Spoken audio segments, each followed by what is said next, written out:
In the rugged heart of Colorado Territory, under the blazing western sun, one widow's quiet life was shattered when ruthless outlaws made a fatal mistake, stealing her prized stallion.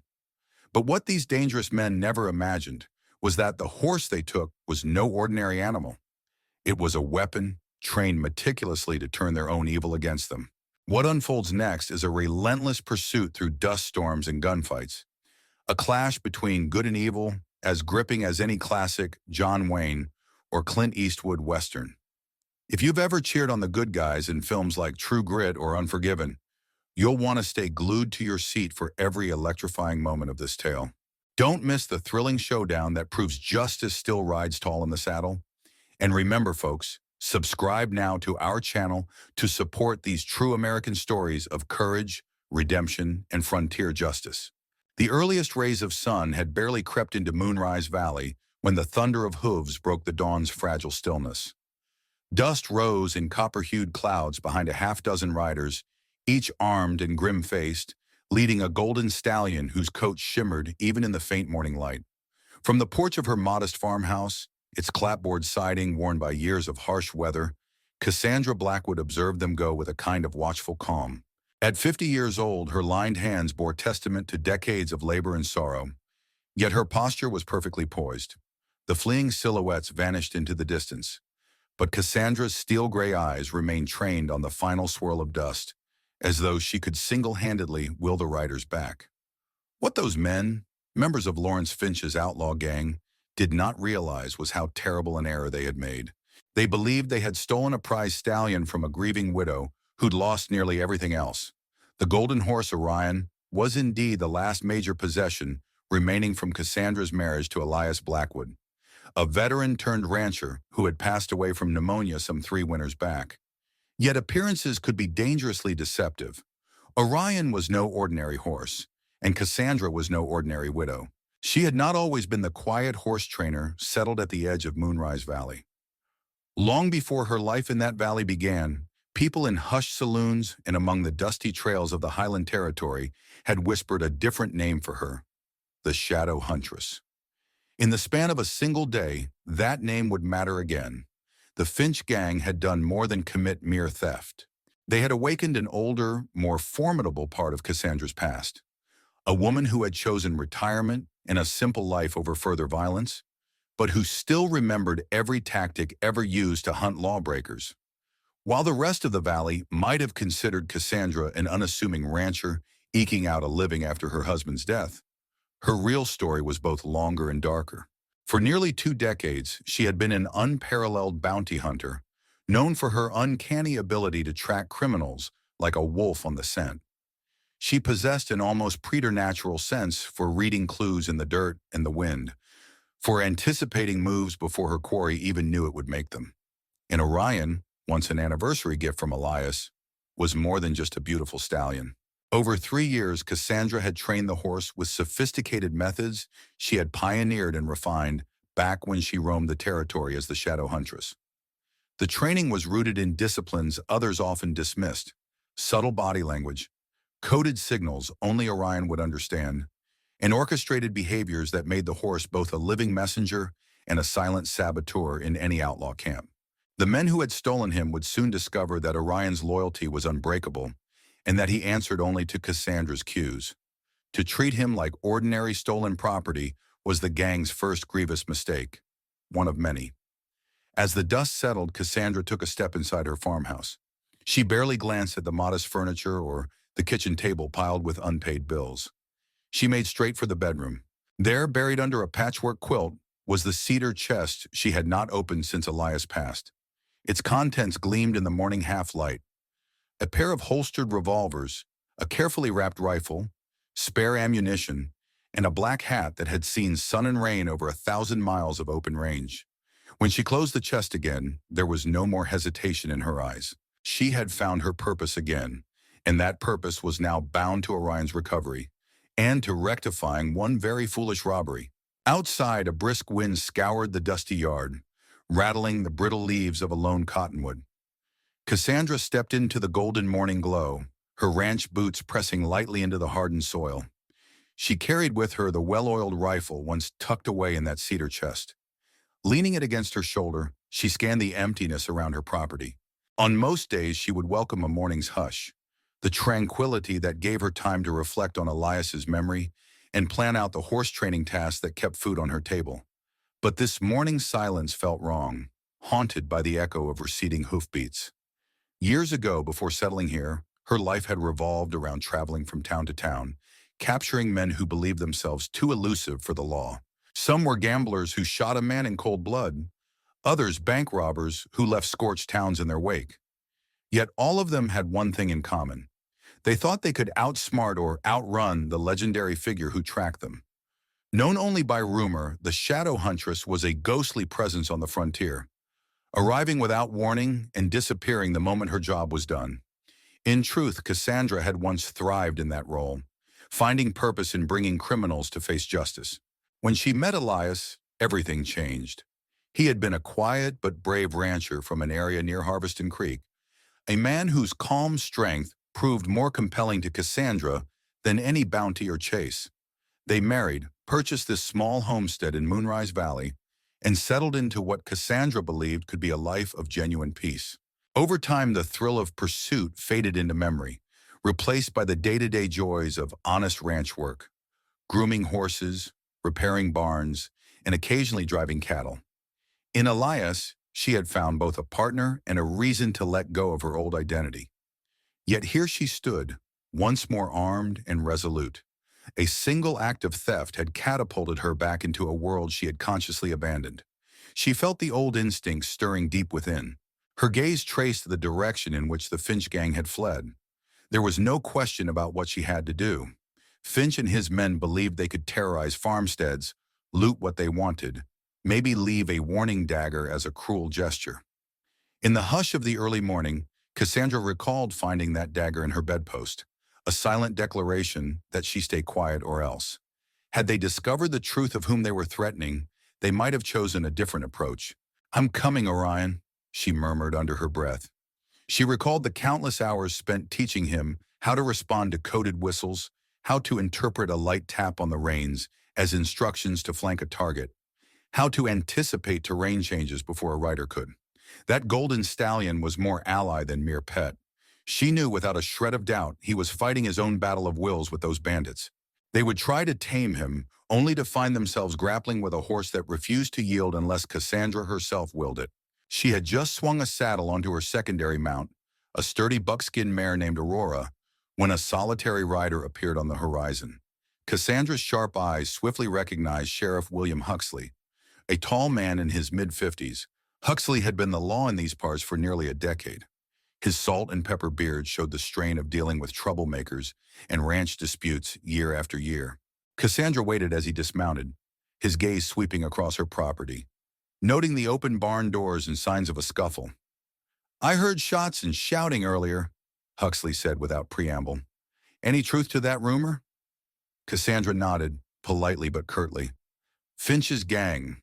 They took Orion." A long, low whistle escaped the sheriff's lips as he regarded her with an uneasy mixture of sympathy and wariness. He had heard rumors about Cassandra's past, faint, unconfirmed tales that hovered around her like a faint aura. Still, the official story was that she had retired here with her husband and made an honest living. He tipped his hat. "You all right?" "Yes," she said, gripping Aurora's reins. "Better than Finch will be once I catch up." Huxley's expression tightened. "There are 6 of them, if the sightings are correct.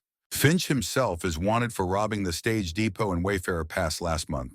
Killed a driver in cold blood. I'd rather you not ride out alone. Let me round up a posse." "No time," Cassandra cut in. Her voice was measured, but the underlying tension was palpable. She knew that a formal posse would move too slowly. The bureaucratic steps alone, collecting men, verifying who would pay for their services, ensuring the telegram lines were used, would eat up valuable hours. Meanwhile, Finch would be halfway to the next county, possibly crossing into the neighboring territory. Noting her resolve, Huxley sighed. "At least let me wire the next town. We can set up watchers on the main roads." Cassandra gave a non-committal nod. She did not want to quash the sheriff's sense of duty, but she also knew Finch was crafty. He preferred twisting, less traveled paths to the main roads. She lifted a water skin and fastened it to Aurora's saddle. There was a final piece of equipment she needed, stored in a chest in the barn. A well-worn bridle that had once belonged to Elias. She carried it out, running a thumb over the tooled leather. Elias had taught her that small personal relics sometimes reminded one of what truly mattered. Sheriff Huxley seemed about to speak again, but Cassandra swung up into the saddle and clicked her tongue for Aurora to move. Over her shoulder, she offered Huxley what she hoped was a reassuring glance. If you hear no word by dawn after next, then wire every lawman you can. But trust me, I'll get Orion back. Alone if I have to. With that, she turned Aurora toward the horizon, following the faint track left by the Finch gang, her eyes burning with the old determination she once wore like armor. The trail led northwest into the rolling foothills that bordered Moonrise Valley. Even from a distance, Cassandra could see where Orion had dug his hooves into the ground, resisting captivity. The scuff marks in the dirt told a harrowing story. He must have kicked out, forced to yield only by ropes and brute force. Clods of earth showed signs of sliding, as though Orion had been dragged. The mare beneath Cassandra snorted anxiously, picking up on the tension in her rider. "Easy there," Cassandra murmured. She leaned forward to pat Aurora's neck. Much of what Cassandra did as the shadow huntress involved reading signs, the bend of a branch, the shift of pebbles along a slope. Here she read the ground the way a scholar interprets an ancient manuscript. It said Finch's men were moving quickly, but not in perfect unison. Possibly they had splintered off. Yes, here was a spot where at least 2 riders had broken away to conceal their tracks, leaving 4 riders and Orion's hoofprints continuing in a more obvious direction. Long ago, Cassandra's father had been a Pinkerton agent, investigating railroad thefts and high-profile criminals. She used to help him parse clues, even as a child, learning how a crooked blade of grass could betray a path or a piece of torn fabric might reveal a hidden vantage point. When her father was murdered in the line of duty, Cassandra became consumed by the thirst for justice. She chased criminals with a zeal that left local lawmen both impressed and unnerved. She would come upon a posse's trail, outpace them, and deliver the targets bound and gagged at the next town's jail, all while the official law enforcement was still making camp. Her knack for reading a scene developed into a near-legendary talent. As the sun climbed higher, the heat pressed down on the rugged terrain. Cassandra made sure to keep Aurora at a steady lope, using the occasional creek or pond for water. A single miscalculation in these foothills, lack of hydration, or pushing a horse too far, could derail a pursuit. But Finch's men had the same terrain limitations. If they found a place to hole up, perhaps a hidden canyon or an abandoned shack, she had to be prepared for ambush. In the past, Cassandra would have pressed on without rest, but now caution tempered her drive. She realized that reclaiming Orion, though deeply personal, was still a job best handled with a calculated approach. She suspected Finch would eventually attempt to sell Orion. Why else would they bother taking such a distinctive horse? Orion's golden coat was worth a small fortune to unscrupulous breeders or gamblers looking for a novelty race stallion. That knowledge combined with Finch's reputation indicated that he wouldn't kill the horse. If anything, Orion would be a lucrative asset. Despite that thin reassurance, Cassandra's jaw set at the idea of Orion being put up for sale like any common stolen horse.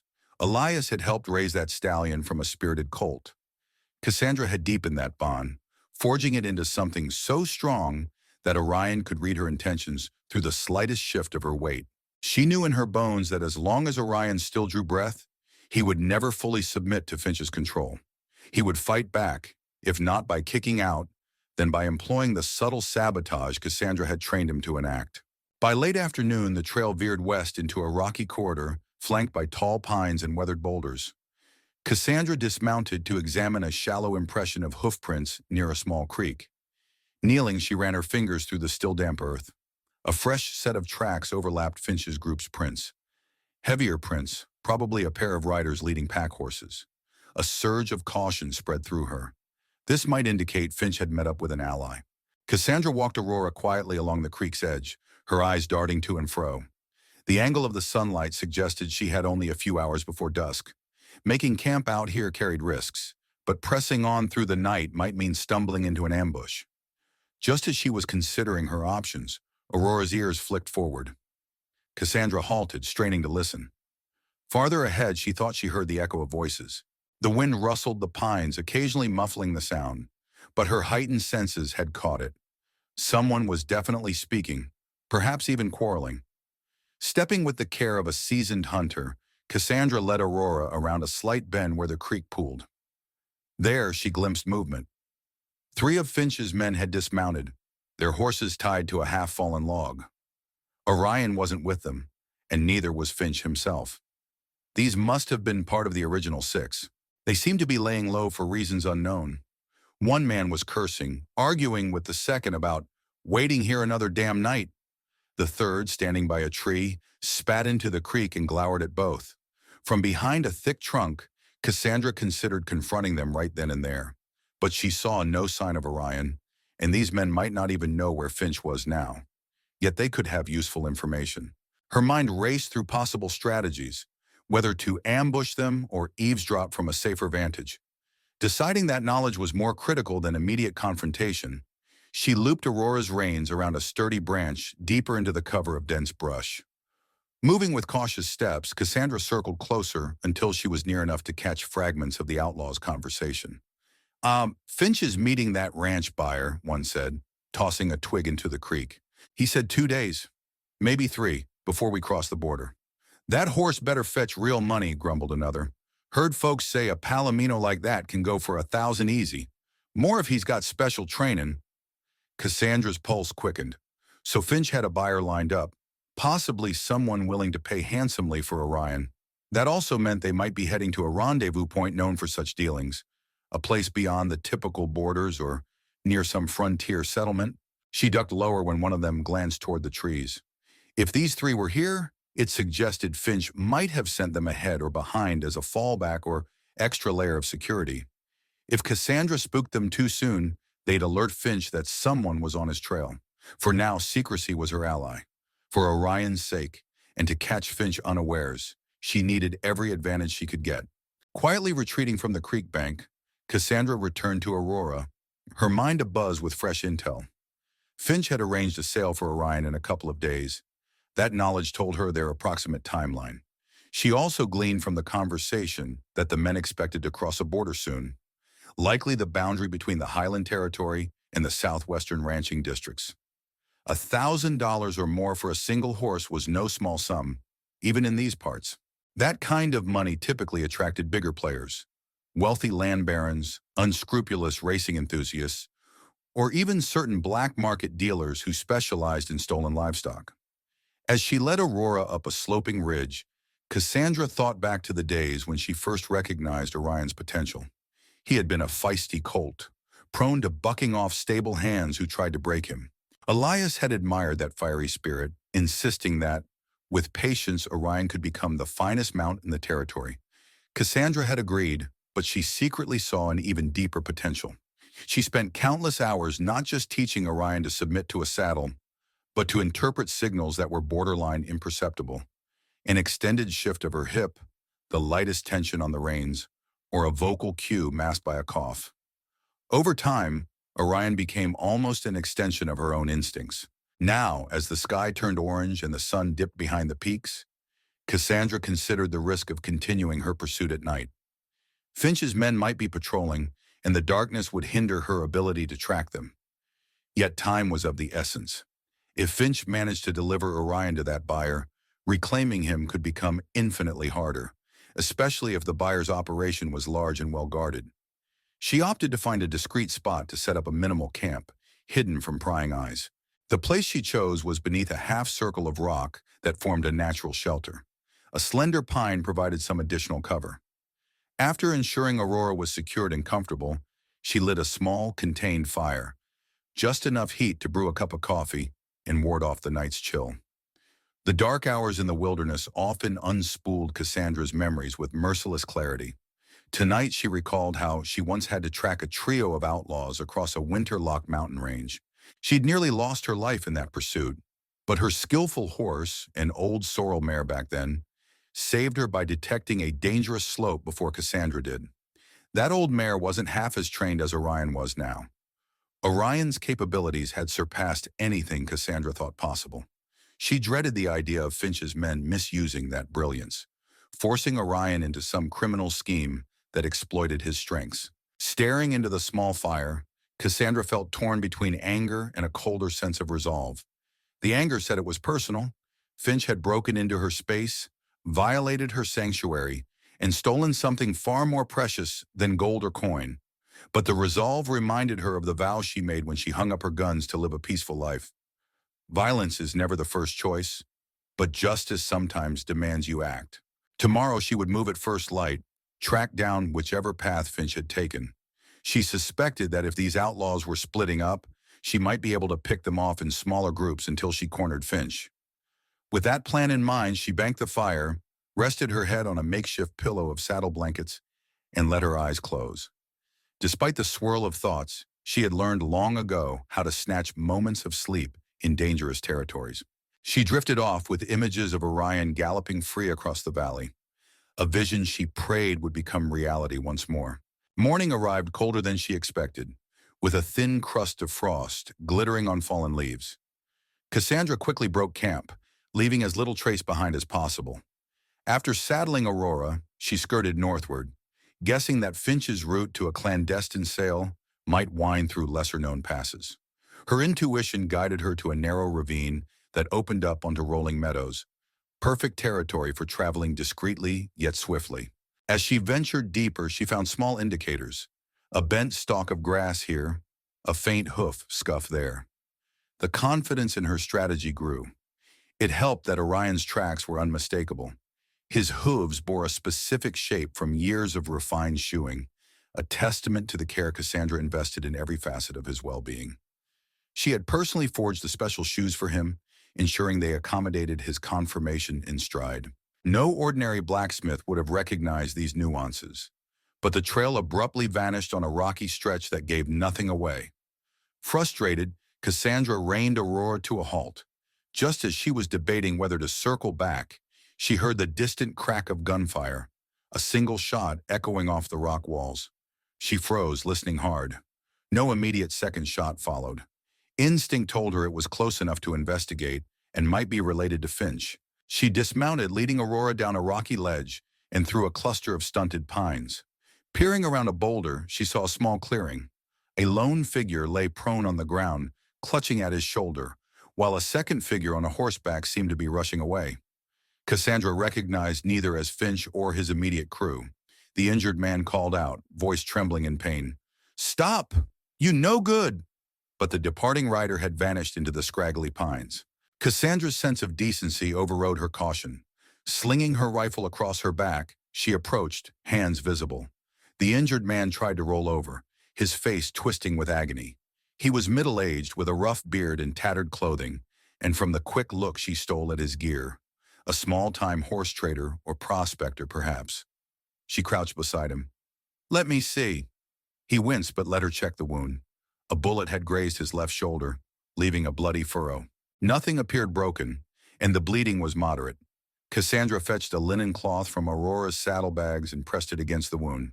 "Who shot you?" she asked. "Fella named Curtis," the man rasped. "We had a deal for a horse. I suspect he recognized me from a bounty, or maybe he just decided to take the horse and my cash." Horse theft again. Cassandra's heart pounded with renewed focus. Did this Curtis mention meeting up with anyone? A group of men? Maybe with a golden stallion? The wounded man's brows knitted.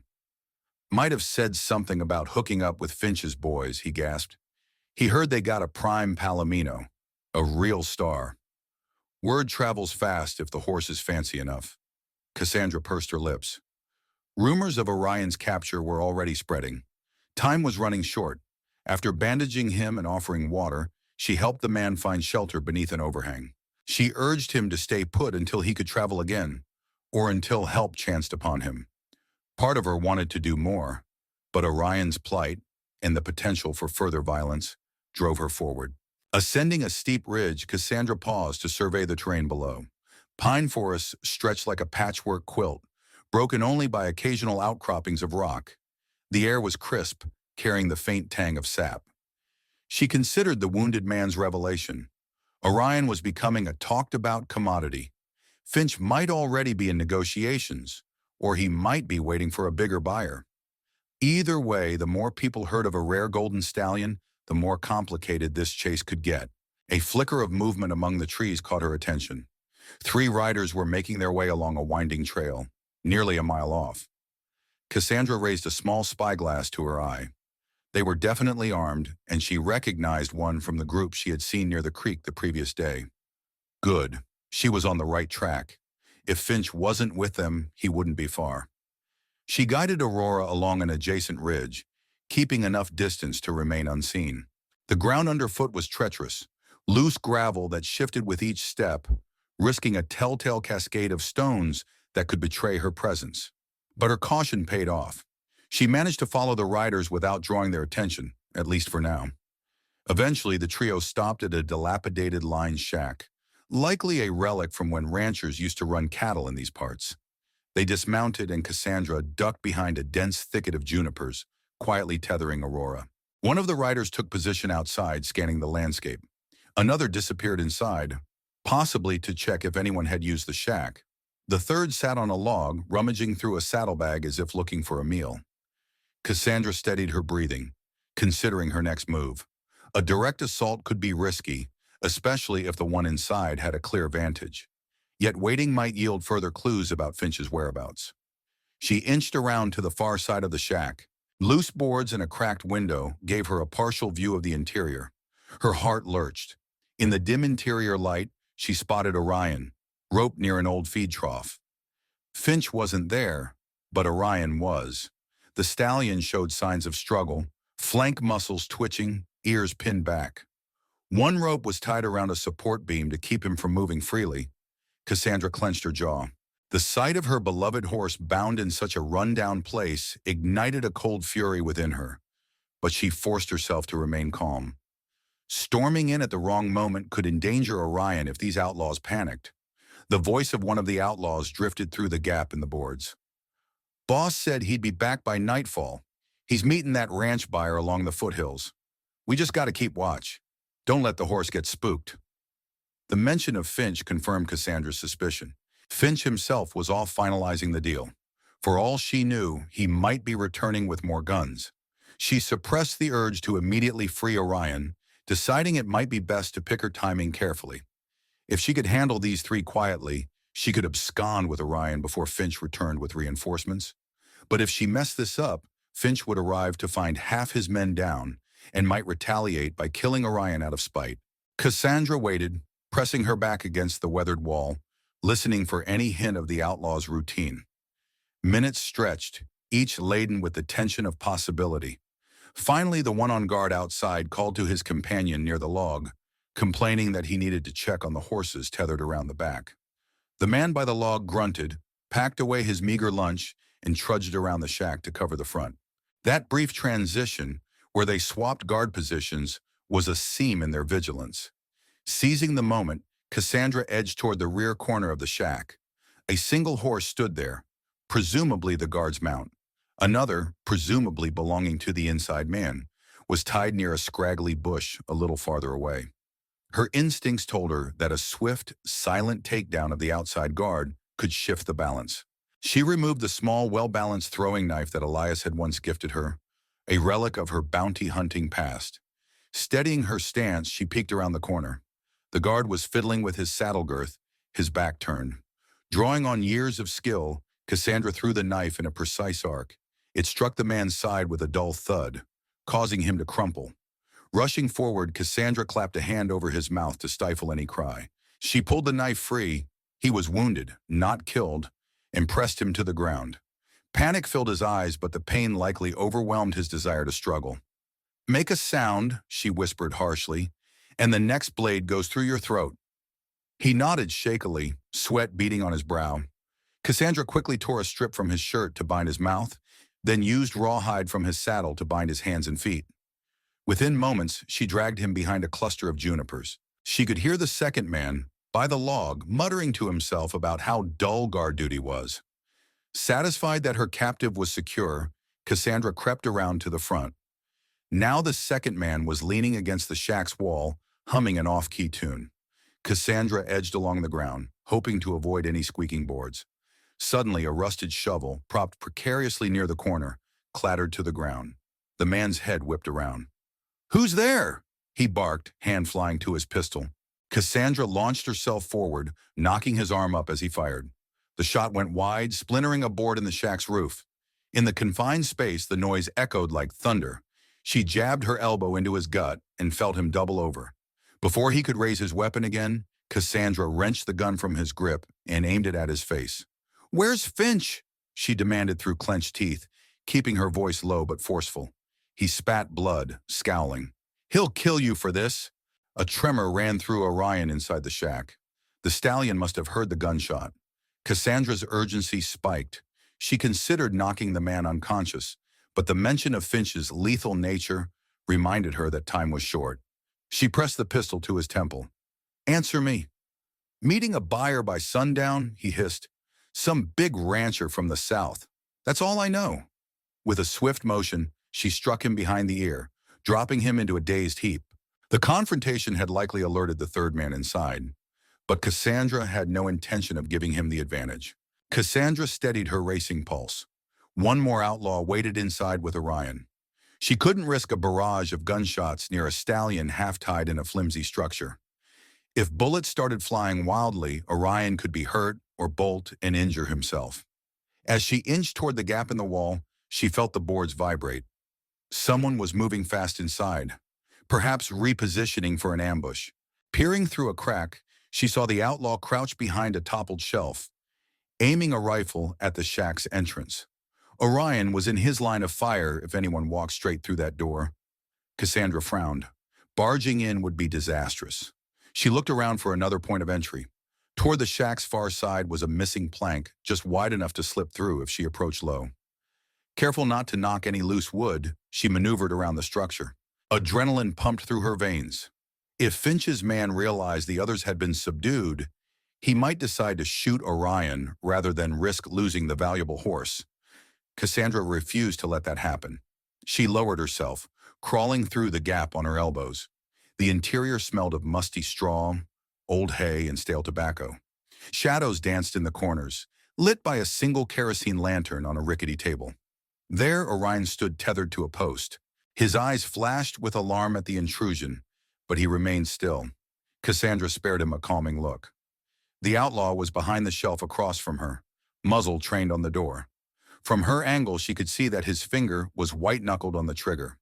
If he even twitched, a bullet could ricochet around the shack, and a panic-stricken Orion might rear up or thrash. Reaching to her belt, Cassandra retrieved a small iron hook attached to a length of cord. She'd used it before to create distractions, tossing it in the opposite direction so the enemy would look away. She flung the hook to the far left corner, letting it clatter against broken planks. Sure enough, the outlaw jerked around, pivoting his rifle at the sound. In a heartbeat, Cassandra lunged. She vaulted over a broken crate, slamming into the man's side. The rifle discharged, shooting a bullet into the shack wall. Dust and splinters exploded outward. Orion reared, his rope snapping taut. Cassandra and the outlaw tumbled across the dirt floor. He was bigger, stronger, but she had the element of surprise. She drove her knee into his ribs, eliciting a grunt of pain. "Damn you," he spat, trying to bring the rifle stock around to knock her off. She blocked the strike with her forearm, seizing the rifle barrel and forcing it away from Orion's direction. With her free hand, she struck at his jaw. He staggered, momentarily dazed, giving her the chance to wrench the rifle fully from his grasp. Then, with a final pivot, she slammed its butt into his temple. The man collapsed unconscious. Gasping for breath, Cassandra scrambled to her feet. Orion was thrashing, the rope fraying at the post. One more good yank, and he would be free but frantic. Cassandra rushed to him, placing her hand on his muzzle, speaking softly in a tone only Orion might recognize. "Easy, boy, it's me." Recognition flickered in the stallion's dark eyes. His trembling eased. Cassandra quickly untied the rope. She had Orion back, albeit in the middle of a shack with unconscious outlaws around them, and Finch possibly returning soon. She was not out of danger, but for the first time since dawn the previous day, she felt a measure of relief. For a moment, Cassandra allowed herself to rest her forehead against Orion's neck. inhaling the scent of horse sweat and hay. Relief coursed through her like a fresh spring in the desert. "I'm sorry," she whispered, feeling a pang of guilt that he had been in danger at all. She patted his mane, checking for cuts or bruises. Beyond a few abrasions, Orion seemed largely unhurt, a testament to his toughness. Yet her respite was fleeting. The scuffle could have drawn attention if any of Finch's other men were nearby. She glanced out the shack's ragged window. The tall pines and rolling foothills framed a serene landscape, but the tension in her gut told her that serenity was a lie. Finch would eventually show up for Orion, possibly with more hired guns. The question was whether to flee now or set a trap. She quickly searched the unconscious outlaw's pockets, finding a half-written note. "Meet Finch at dusk. Bring the brand papers for the Palomino. Harrington will pay top dollar if the horse is unblemished. Rendezvous in the foothills. Sundown." The rest was smudged, but the mention of Harrington was new and disturbing. The name might refer to a wealthy ranch baron rumored to engage in questionable dealings. Cassandra's mind raced. If Harrington was involved, the stakes were higher than she'd initially realized. Such individuals had extensive resources, well-armed guards, and legal connections. She also saw the words brand papers, which suggested an intent to forge legitimate ownership documents for Orion, effectively laundering the stolen horse into a clean sale. Cassandra's heart pounded. Orion was safe for the moment, but Finch's plan was bigger than just opportunistic theft. She needed a more strategic approach. If she simply rode off with Orion, Finch could vanish for a time, only to re-emerge with another illicit scheme. If she wanted to end his threat for good and protect any other ranchers from similar crimes, she needed to expose this entire operation. Swiftly, she tied the unconscious man's wrist with a piece of rope. The other two outlaws she had subdued earlier were still out cold or incapacitated. She contemplated leaving them behind as a warning, but a risk remained. If they freed themselves too soon, they'd go after her, or at least send word to Finch. Alternatively, she could attempt to drive them all to the local sheriff, but hauling 3 prisoners through tough country with a skittish stallion was no small feat. Pragmatism won out. She scrounged more rope, binding their ankles together and securing them to the shack's support beams. It wouldn't hold them indefinitely, but it would buy her precious time. With Orion in tow, she slipped out to the clearing. Once outside, the stallion breathed deeply, as if relearning the scent of open air. The 2 other horses the outlaws rode were still tethered near the shack. Cassandra considered cutting them free to discourage pursuit, but decided instead to tie them farther away, out of sight. Let them be found wandering once the men behind the shack awakened. She couldn't stay here. Finch might already be riding back.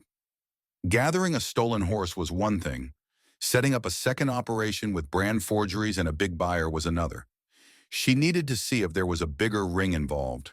Perhaps Harrington had a network dealing not just in stolen horses, but in arms, contraband, and false papers. If so, Finch was just one piece of the puzzle. Feeling Orion's warm flank beside her, Cassandra mounted up carefully. The stallion quivered, half from leftover adrenaline, half from relief at being near his trusted partner. "Let's ride," she said, guiding him away from the shack.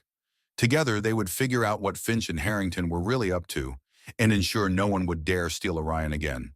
They traveled southeast at a brisk pace, skirting the valleys where Finch's reinforcements might lurk. Cassandra reasoned that Finch would soon learn of his men's defeat at the shack and possibly double back or scatter. She needed help, someone with enough jurisdiction to arrest Finch and Harrington if it came to that, but also someone who wouldn't slow her down with bureaucracy. Her thoughts drifted to Sheriff William Huxley, who was earnest but constrained by the typical channels of law. Instead, her mind went to an old ally, Marshal Adrian Cross, a federal officer known for operating with considerable independence. In her days as the Shadow Huntress, Cassandra had crossed paths with Cross multiple times, usually delivering criminals that even official posses had failed to capture. The two had an unspoken respect for each other, though Cassandra had never fully divulged her identity to him. He only knew her by her real name in more recent, quieter years, unaware that she'd once been the famed bounty hunter with a near-mythic reputation. If Cross was still stationed in the region, he might be in Bridger's Gap, a small but strategic outpost along the main stage line. She veered Orion in that direction. The stallion moved with a mix of pent-up energy and caution, still occasionally flicking an ear back as if to confirm Cassandra's presence. She reached down to pat his withers. "I've got you, boy. We'll end this." They rode long into the afternoon. By the time they approached Bridger's Gap, the sun was dipping behind distant buttes. It was a modest settlement of a few hundred souls, known primarily for its telegraph station, stables, and a two-story hotel called the Frontier Hearth. Cassandra guided Orion to a small, inconspicuous stable at the edge of town, run by a man named Owen Crisp, a livery operator she once helped when his son got into trouble with local drifters. Crisp recognized her immediately. "Miss Blackwood," Crisp said, tipping his hat. "Been a while. Need a stall for that fine steed?" She swung down from Orion. "Yes, please. And a safe one," she added, her tone suggesting she would not tolerate any negligence. Crisp's eyes darted to the subtle scuff marks and rope burns on Orion's hide. He pursed his lips, nodding without asking questions. He'd learned long ago that Cassandra's business was best left unscrutinized. Inside the stable, Cassandra made sure Orion was settled in a corner stall. She instructed Crisp to keep the horse away from strangers, offering a generous sum in silver coins. Then, cloaking herself with a low-brim hat, she crossed the dusty main street to the Frontier Hearth. The saloon area within was dimly lit, filled with a soft murmur of conversations. At a corner table, a group of card players eyed newcomers warily. Scanning the room, Cassandra's chest tightened with relief when she spotted Marshal Adrian Cross seated at a small table against the far wall. His broad shoulders and straight posture were as familiar as if no time had passed. He was writing in a small ledger, a half-finished mug of ale next to him.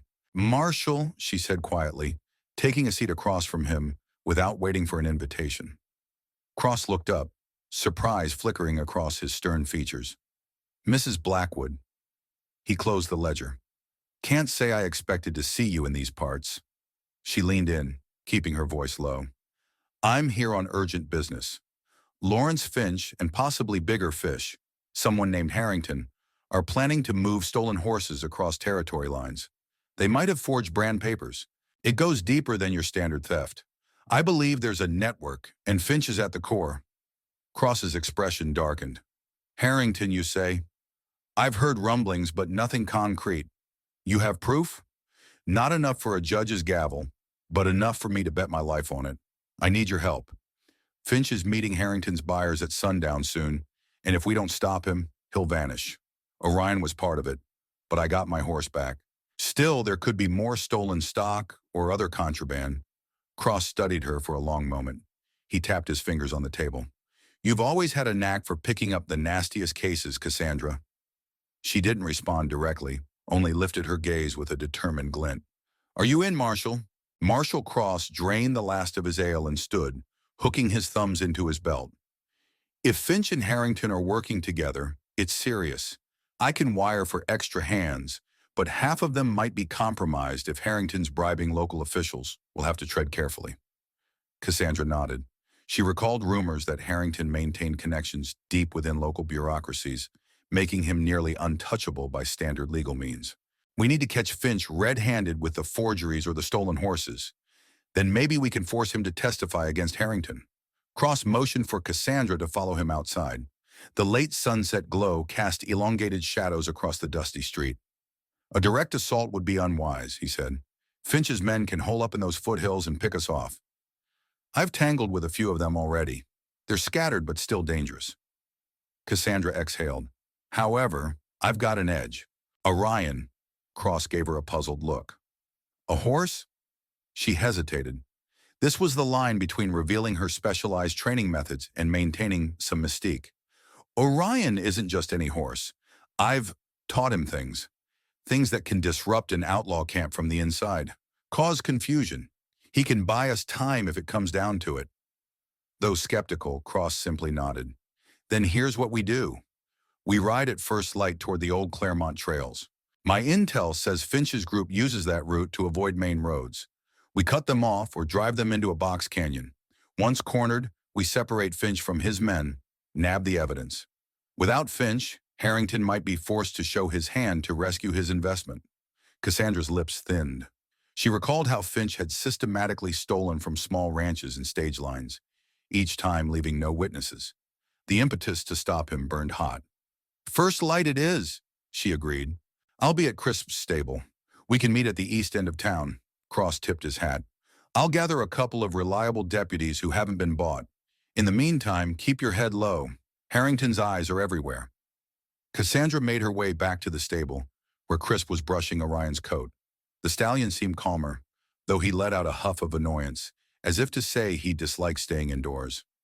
Cassandra quietly reassured him. "One more night under a roof, boy. Tomorrow we run again." That night, she slept fitfully in the stable's hayloft, choosing the proximity to Orion over the comfort of a hotel bed. Shadows danced across her vision, images of Finch, Harrington, and brand papers that might entangle half the territory in a criminal conspiracy. She thought of Elias, too, of how proud he would be to see her defending not just Orion, but the freedoms of other ranchers. Dawn was hours away, but her plan was already forming. Finch would not escape this time. Whatever alliances he had forged with Harrington, they would all come crashing down in the face of a methodical strategy, one she had honed over years of bounty hunting. And at her side, Orion would serve not only as a fast mount, but as a key advantage in the chaotic swirl of outlaws and bullets that tomorrow might bring. In her final waking moments, Cassandra let the memory of Elias's gentle laugh soothe her. She imagined the life they had hoped to continue in peace, now overshadowed by the old ways she had once abandoned. Tomorrow she would embrace those old ways fully, not for glory, not for the thrill, but for the sake of stopping a ruthless gang and ensuring no one would dare steal a widow's last horse again. Dawn came softly to Bridger's Gap, illuminating the town's modest clapboard buildings and the yawning emptiness of the desert beyond. Cassandra Blackwood rolled out of the hayloft in Owen Crisp's stable, every muscle protesting the lack of a proper bed. The smell of horses and hay had comforted her through a restless night, but the day's work weighed heavily on her mind. She quickly checked on Orion, who greeted her with a quiet nicker, his golden coat catching the morning's first pale beams of light. Marshal Adrian Cross had arranged to meet at the eastern edge of town, just past a weathered sign advertising board and lodging. There, a couple of deputies he trusted would join them in confronting Lawrence Finch. Cassandra felt a pang of gratitude toward Cross. The frontier had too many lawmen who were more politician than protector, but Cross had proven his integrity time and again. When Cassandra exited the stable, she found him already waiting, accompanied by two lean men who watched the horizon with the vigilant air of professional peace officers. "Morning," Cross said, tipping his hat. He nodded at Orion. "That the remarkable stallion I've heard so much about?" Cassandra patted Orion's flank. "He's the reason Finch is in so much trouble, though the fool doesn't know it yet." She turned her gaze eastward, recalling how Finch's men had tied Orion to a post in that ramshackle line shack. A flicker of anger tightened her jaw. The stolen horse was safely back with her now, but Finch's plan was still in motion: to meet Harrington's buyers, forge brand papers, and vanish across the territory line with a load of stolen stock. Cross shifted, drawing Cassandra's attention back to him. "I've been up half the night pondering our approach," he admitted. "We can't just gallop in and arrest Finch without cause, or without proof. If we're not careful, Harrington and Finch will claim they're being harassed by overzealous federal officers. We need tangible evidence." Cassandra nodded, having reached the same conclusion during her own sleepless hours. Finch is cunning, but he also likes to show off. Once he's certain he has a great deal lined up, he'll let his guard down. And that's when we strike. Cross gestured to one of his deputies, a wiry fellow named Tobias Grant, who had hawk-like eyes that missed nothing. "Grant here has scouted the foothills to the south. He found a spot where Finch is likely to meet these buyers. There's an old campsite near Fallen Elm Ridge. If Finch arrives there thinking everything's under control, we can observe from cover." The second deputy, Jonas Bell, stroked a blonde mustache as he interjected.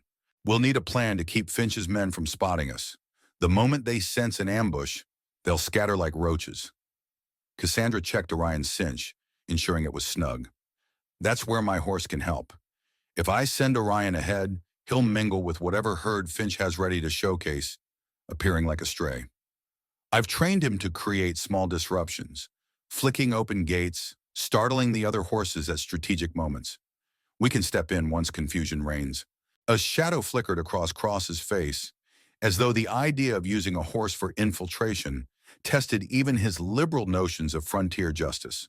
But he only shook his head with a wry smile. "All right, Mrs. Blackwood.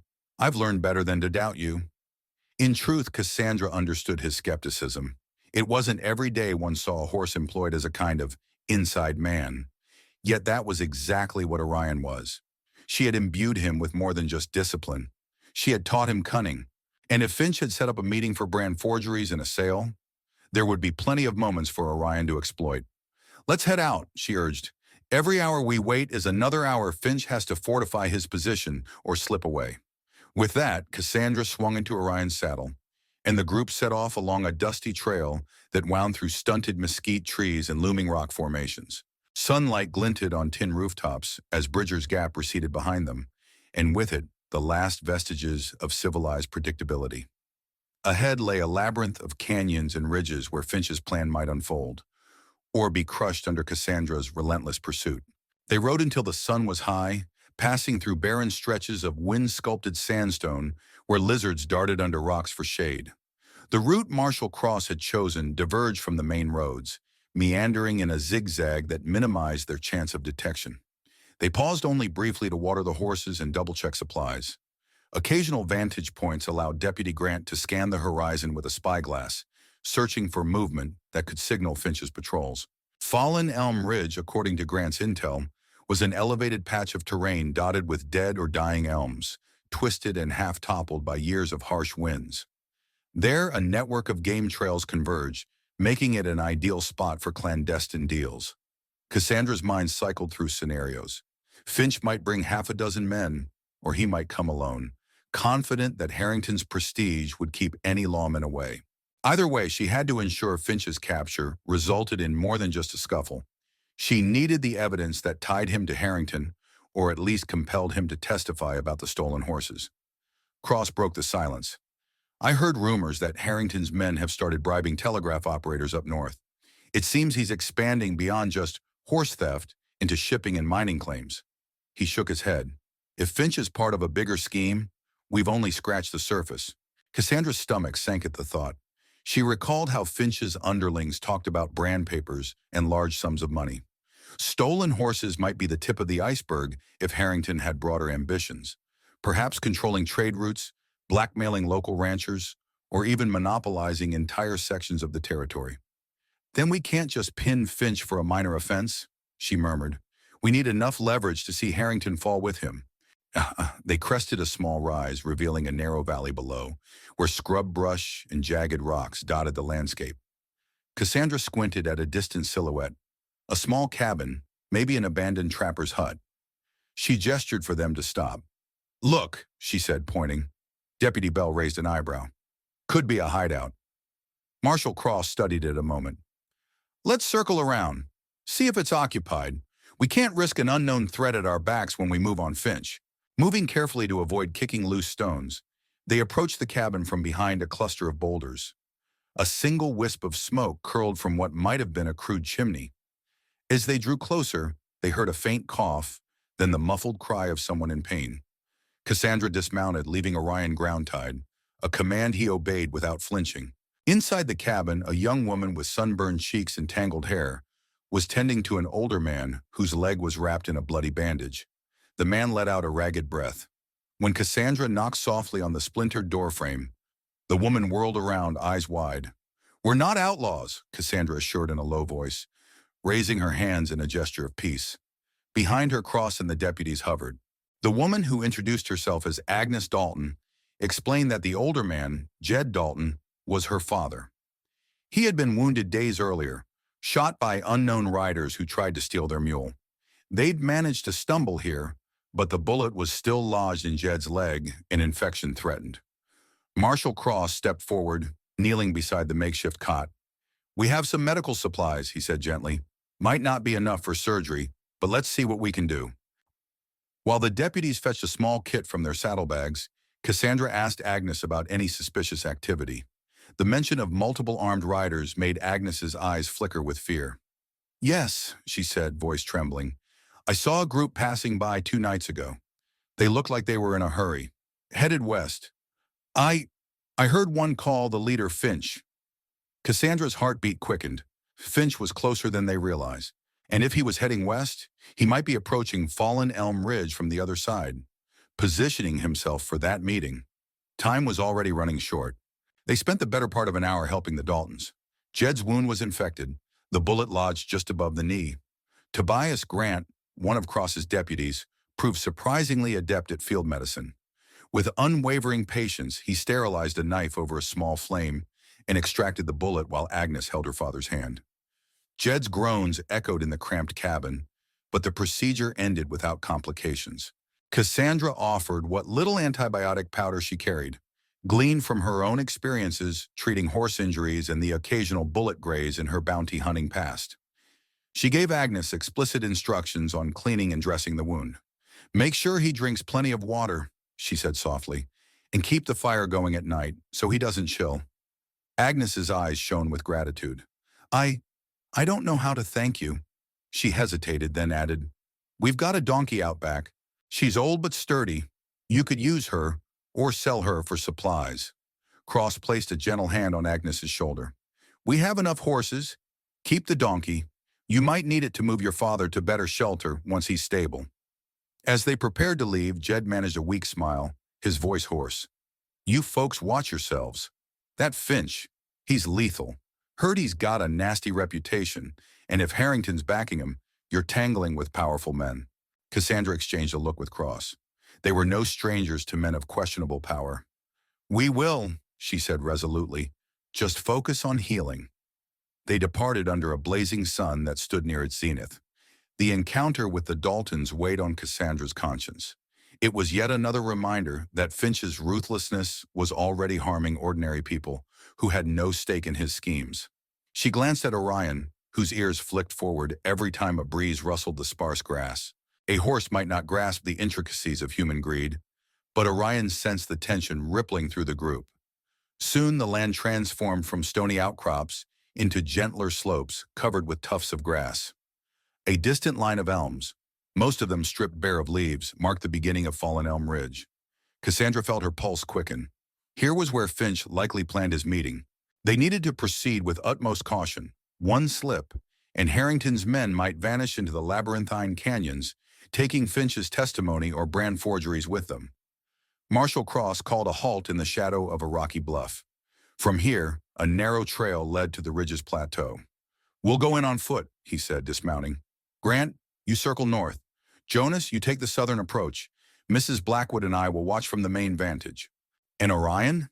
asked Jonas with a curious tilt of his head. Cassandra pressed her lips together thoughtfully. "Once we see signs of Finch, I'll send Orion in. Trust me, he'll know what to do." Cross managed a small chuckle, though it held an undercurrent of nervous energy. "Well, I suppose this is no time to doubt your unorthodox methods." They tethered their horses in a concealed gully where they would be out of sight. Cassandra, taking Orion's rope in her hand, felt a soft tug of tension from the stallion, as if he anticipated what came next. She crouched low, leading him up a meandering path that wound through waist-high grass. In the distance, the dead elms stood like silent sentinels against the bright sky. Part of her missed the simpler days of training horses for the ranch, quiet mornings, routine checks, and the occasional traveling competitor eager to test Orion's speed. But the memory of battered homesteaders like the Daltons fueled her current resolve. Finch had to be stopped, and Harrington's web of corruption needed unraveling. Cassandra's heartbeat pounded with every step that brought her closer to her target, and to a confrontation that would either dismantle Finch's enterprise or end in bloodshed.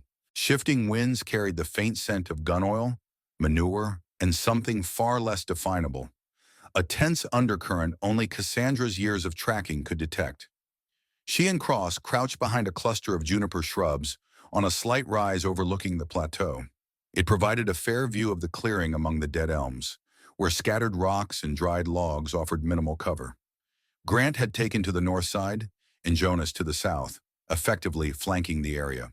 Now it was a matter of waiting for Finch to arrive. Over the next hour, the sun beat down mercilessly, and Cassandra wished she had brought more water. Still, she remained motionless, scanning the horizon through Cross's spyglass in periodic shifts, while Orion stood perfectly still, except for the occasional flick of his tail. Finally, movement at the far edge. 4 riders emerged, followed by another 3 leading a small herd of horses. Cassandra's breath caught. Most of them seemed to be random stock, but she noticed 2 or 3 especially sleek animals that likely came from other thefts. None, however, matched Orion's coat. She could see Finch among the riders, distinctive in his broad hat and dark vest, leaning over his horse's neck as if giving instructions. He waved a hand, and the group fanned out to corral the herd in the clearing. Cross let out a controlled exhale. "That's at least 7 men, all armed," he whispered. "No sign of Harrington, though. Think he'll show?" Cassandra frowned. "From what we've gathered, Harrington rarely appears in person, prefers sending go-betweens to manage deals. Finch might be meeting Harrington's buyers or forgers." Sure enough, 5 more riders appeared from the western slope, likely the prospective buyers. One wore a bowler hat and a city-style jacket, standing out against the rough attire of Finch's men. They greeted each other with curt nods, the city-dressed individual handing Finch a leather satchel. "Money," Cross guessed, "or the brand documents." The men spoke for a few minutes, gesturing at the horses. It was impossible to hear specifics from this distance, but Cassandra recognized body language that suggested negotiation. Finch seemed irritated, perhaps demanding more money or a quicker timeline. The buyer in the bowler hat tapped his watch, as if to say they had limited time. Cassandra's stomach churned. She could sense the tension in that clearing. One spark could set the entire group on edge. This might be their only chance to catch Finch in a clearly illegal act, forging brand papers and selling stolen horses. But if they charged in with guns drawn, the criminals could flee or destroy crucial evidence. She needed Finch to incriminate himself, to present those forgeries openly. Her gaze shifted to Orion. The stallion's ears perked as if he too was studying the men below. Quietly, Cassandra removed the rope from his halter, giving him a series of soft touches along his neck, a code she had spent years drilling into him. Orion bobbed his head once, and she swore she saw a gleam of awareness in his eyes. "All right," she murmured to Cross. "I'm sending Orion in. He'll join the herd, cause subtle disturbances, maybe break open a fence or two if they set one up. The chaos might force Finch to show the brand papers, or at least give us the opening we need." Cross nodded, swallowing hard. "Let's just hope they don't shoot him on sight." Cassandra inhaled, steadying herself. "They won't. He'll approach slowly, act docile. Finch might even think he stumbled on another valuable stray." With a final pat on the stallion's shoulder, she sent Orion down the slope, watching his golden silhouette as he picked a careful path through the scrub. Her heart hammered as she prayed Finch's men would be too busy finalizing their illicit deal to question a lone Palomino venturing into their midst. From their vantage, Cassandra and Cross watched Orion's approach with held breath. The stallion slipped through the dried grasses, pausing now and then as if simply grazing. Down in the clearing, Finch's men had started circling the newly gathered horses, checking hooves and branding scars. No one seemed to notice Orion at first, but eventually a lanky henchman tilted his head, pointing a rifle barrel in the stallion's direction. Cassandra's pulse hitched. One pull of that trigger, and Orion could be lost. But Finch shouted something, gesturing for the man to lower the rifle. Curiosity flickered in Finch's posture as he nudged his horse closer to Orion. Likely he saw profit, another fine Palomino to add to the sale. Orion maintained a nervous stance, backing away just enough to appear unsettled, yet not wild enough to scare them off. Marshal Cross let out a whisper of relief. "That's your horse, all right. He's playing them." Cassandra suppressed a wry grin. Orion feigned a little spook, sidestepping into the corralled herd. 2 or 3 of Finch's men scrambled to intercept him, but Orion skirted them, weaving through the other horses. The sudden shift in equine energy set several of the stolen animals to snorting and tossing their heads. One tugged free of a loosely tied rope, trotting around the clearing. This mild uproar forced Finch's men to scramble, all while Finch was in the midst of negotiations with the bowler-hatted buyer. There it was, the crack in discipline Cassandra had counted on.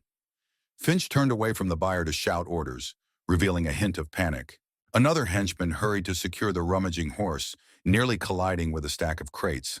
The buyer in the bowler hat made a gesture of exasperation, likely questioning Finch's competence.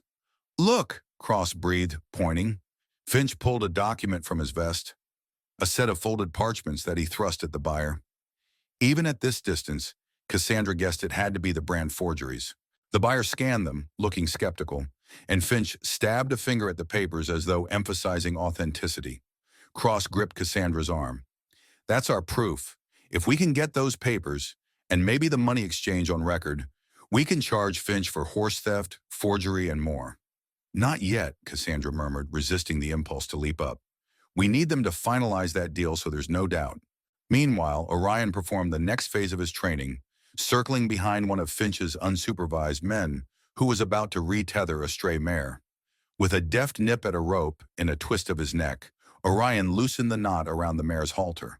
The mare stumbled free again, swinging her hindquarters dangerously close to a stack of crates. Finch's men cursed, and the buyer looked on in rising disbelief. In the midst of this chaos, Finch barked at the man in the bowler hat, presumably demanding a signature or some form of down payment. The buyer made a grudging motion toward his saddlebag, extracting a small leather purse. Finch yanked it open, counting or weighing the coins inside. Cassandra's heart hammered. This was it, a blatant exchange of money for stolen property, brand papers in hand. Beside her, Cross gripped his revolver. Now, he said, the single word tight with urgency. Cassandra nodded, readying her rifle. They would need a swift but precise intervention, one that neutralized Finch and the buyer's men without sending bullets blindly into a corral full of frightened horses. Yet, as if aware of an oncoming storm, Orion suddenly paused, ears pinned back, nostrils flaring. Cassandra's instinct screamed a warning. Something else was about to happen, something they hadn't accounted for. She scanned the ridge, noticing a flicker of movement. Another group of riders was approaching, fast. The new arrivals burst onto the plateau with shocking speed. 5 riders clad in dark vests, dust swirling around their horses' hooves. Their leader was a tall, broad-shouldered man with a trimmed beard and an air of authority so palpable it made Finch's rowdy crew look like nervous apprentices. Cassandra's mouth went dry. She didn't know him personally, but the aura screamed Harrington's man. Finch also seemed taken aback. He stuffed the brand papers into his vest and spurred his horse forward, waving an arm in a gesture that was half greeting, half attempt at establishing dominance. The newcomer cut him off with a raised hand. They exchanged heated words, jabbing fingers at the buyer in the bowler hat, who appeared more than a little startled by this sudden complication. Cross scowled, his voice barely above a whisper. That's likely Donovan, Harrington's top enforcer. I've heard rumors he deals with problems personally when Harrington has questions about loyalty or efficiency. Finch's posture turned rigid as Donovan spoke, no doubt questioning Finch's ability to handle a simple sale. Then Donovan glanced at the uneasy horses, Orion included, and spat something that made Finch bristle. The tension was palpable enough to choke on. Cassandra felt her heart pounding. This changed the dynamic. They no longer faced a mere backwoods gang and a slick buyer. They now had Harrington's best enforcer in the mix, possibly suspicious of Finch's reliability. If Donovan decided to take matters into his own hands, the situation could become explosive. Literally, if they had smuggled anything more dangerous than brand papers. Despite this unforeseen twist, Orion maintained his sabotage. He nudged and jostled a pair of stolen geldings into each other, causing them to squeal and shuffle sideways. One swung its rump into a crate, knocking the lid loose. Finch's men scrambled to fix the chaos, while Donovan watched with a sneer. Cassandra tensed. The longer this bedlam continued, the more likely Donovan might start shooting or ordering men around in a way that made it impossible for Cross and her to intervene cleanly. Cross's hand hovered near his revolver. We can't let Donovan haul those papers off or kill Finch before we expose them. If Finch dies, Harrington walks away clean. Cassandra's mind raced. If they waited too long, Donovan might kill Finch for incompetence or forcibly take the brand papers. We hit them now, she agreed, her voice tight. We spread out, minimize risk to the horses, and isolate Donovan and Finch. Cross signaled with a quick flash of his hand mirror toward Deputy Grant on the northern edge. A corresponding flicker came from Jonas in the south. Their allies were ready to converge. Cassandra steadied her rifle. She had only one shot before the entire clearing erupted into pandemonium. On 3, Cross murmured. 1, 2. At the count of three, Cassandra fired a shot at the ground just near Donovan's horse, sending up a plume of dirt. Cross did the same near Finch's mount. The sudden thunderclap of two rifles broke the uneasy hush. Finch's horse reared, nearly throwing him. Donovan's mount danced sideways, forcing Donovan to grab the reins with a curse. At the same moment, Deputy Grant and Jonas opened up from their positions, firing warning shots into the air and shouting for everyone to drop their weapons. As Cassandra and Cross rose from behind the juniper, she shouted, "Lawrence Finch, by the authority of the federal marshal, you are under arrest for horse theft, forgery, and conspiracy." Her voice reverberated across the plateau, but the reaction was far from orderly surrender. Donovan's men whipped out their guns, Finch's crew scattered, and the buyer in the bowler hat scrambled for cover as bullets started to fly. Horses kicked and screamed, Orion included, as the entire clearing plunged into chaos that threatened to unleash unstoppable violence. Cassandra scrambled for cover behind a fallen log, adrenaline sizzling in her veins. She cycled the lever on her rifle, scanning the chaotic melee. Finch was somewhere near the corralled herd, cursing at his men to regroup, while Donovan barked orders in a booming voice that pierced the tumult. Meanwhile, Orion had bolted from the center of the fray, weaving between men and horses like a golden wraith. Marshal Cross crouched beside her, reloading with practiced speed. "We need to keep them pinned down, at least until we can separate Finch and Donovan." "Grant and Jonas?" she asked, peering through a gap in the log. She spotted Grant hunkered behind a boulder, exchanging shots with two of Finch's henchmen near the crates. Jonas, on the other hand, was pinned down behind a withered elm, bullets splintering bark above his head.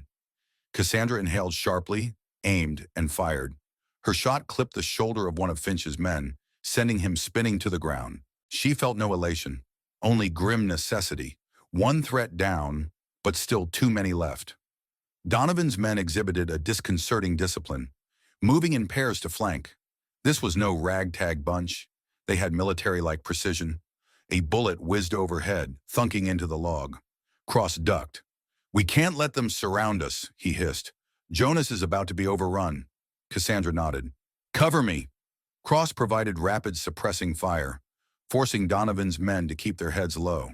Cassandra vaulted over the log and sprinted in a crouch toward Jonas. Dirt kicked up around her boots as bullets struck the ground. She dove behind the elm, nearly colliding with Jonas, whose face was slick with sweat. "Nice timing," he gasped, struggling to reload his revolver. "They're pushing in hard." She glanced around the trunk. Two of Donovan's men were methodically advancing, switching their aim between Jonas and Grant. Cassandra pulled a small mirror from her pocket, another tool from her bounty hunter days, and used it to catch a glimpse of the men's positions without exposing herself. "On my signal," she muttered. Jonas nodded, teeth gritted. She fired once to force the men back. Then Jonas popped out and fired twice, hitting one in the leg. The wounded man went down with a sharp cry, while the other dove behind a boulder. Just then, an uproar flared from the corral. Finch was screaming at Donovan, who was pointing a pistol straight at Finch's chest. They were arguing, likely about whether to stand and fight or cut losses. Cassandra couldn't hear every word, but Donovan's furious expression spoke volumes. He clearly blamed Finch for this ambush. Finch's eyes flashed with panic, as though he finally realized Harrington's enforcer might kill him on the spot. The buyer in the bowler hat made a frantic dash for his horse, brand papers flapping in his hand. Cassandra clenched her jaw. If that man escaped with the documents, the case against Harrington would be harder to prove. "Jonas, can you hold here?" she asked urgently. He nodded, reloading. "Go! I'll keep these two pinned down." Cassandra darted through the maelstrom of gunfire, skirting the edges of the clearing. She saw Finch's men retreating into scattered positions, uncertain whether to follow their boss or Donovan. Donovan himself was aiming at Finch's back now, a cold intent gleaming in his eyes. If Donovan shot Finch, they might lose the direct link to Harrington. Cassandra had to intervene, but first she had to stop that bowler-hatted buyer from escaping with the incriminating documents. Cassandra zeroed in on the bowler-hatted buyer, who had hopped onto a nervous-looking bay horse. The man struggled to steady the mount, clutching a satchel and some folded papers. She recognized them as the potential forgeries. If he fled the plateau with those, Harrington could still hide behind deniability, claiming ignorance of Finch's criminal dealings. She sprinted across open ground, bullets zipping overhead. Finch's wounded henchmen lay groaning in the dust. Donovan's men had formed a partial perimeter, apparently attempting to seal off routes so no one could escape without their approval. The entire scene was a twisted alliance undone by the arrival of law and mutual distrust. A shot rang out from behind Cassandra. She jolted as the bullet slammed into a rock near her feet, sending shards of stone spinning. She dropped into a roll, raising her rifle. Through the haze, she spotted the shooter, a stocky man wearing a black bandana. He took aim again. Cassandra fired first, the recoil jarring her shoulder. The stocky man toppled, his pistol skittering across the gravel. Breathing hard, she pushed forward. The buyer was spurring his horse toward a gap in the dead elms, a narrow exit that led onto a slope. Another volley of shots came from that direction, courtesy of Deputy Grant, who attempted to block the path. The buyer reined back, searching for a different route. Cassandra seized the moment to close in. "Stop!" she yelled, leveling her rifle. "Throw down those papers and you won't get shot."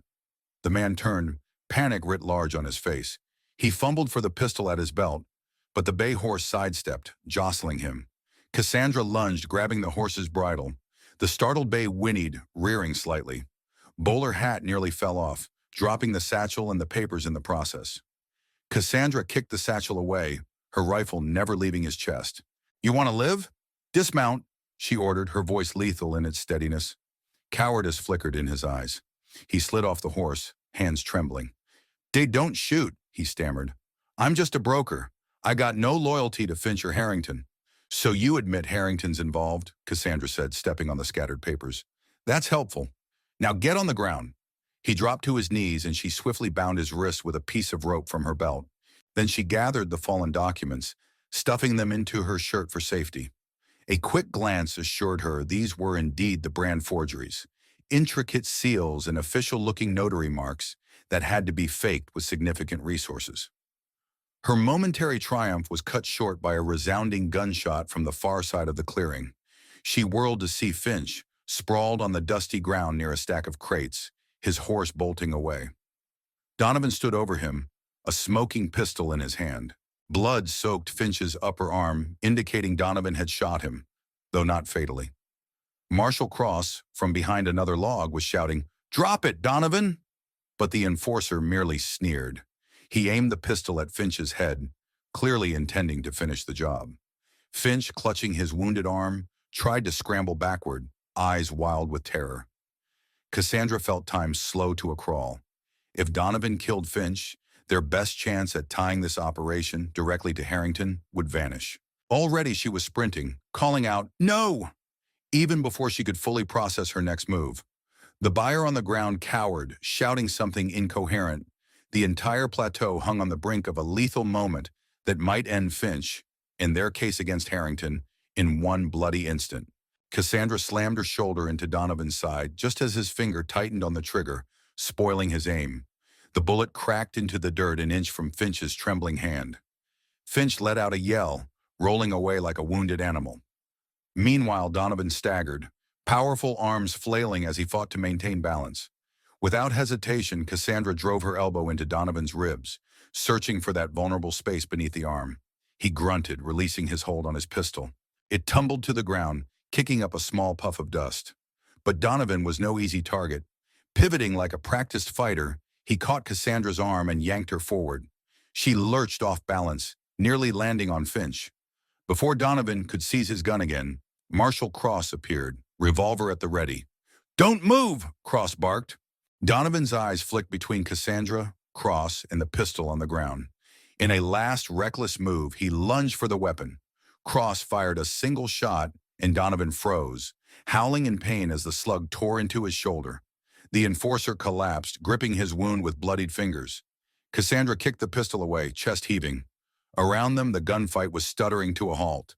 Finch's men, who were still conscious, dropped their weapons or attempted to flee, only to be intercepted by Jonas or Grant. Donovan's mercenaries, faced with their leader down, began to lower their rifles in uncertain surrender. Orion trotted wide around the clearing, still herding spooked horses away from the crossfire.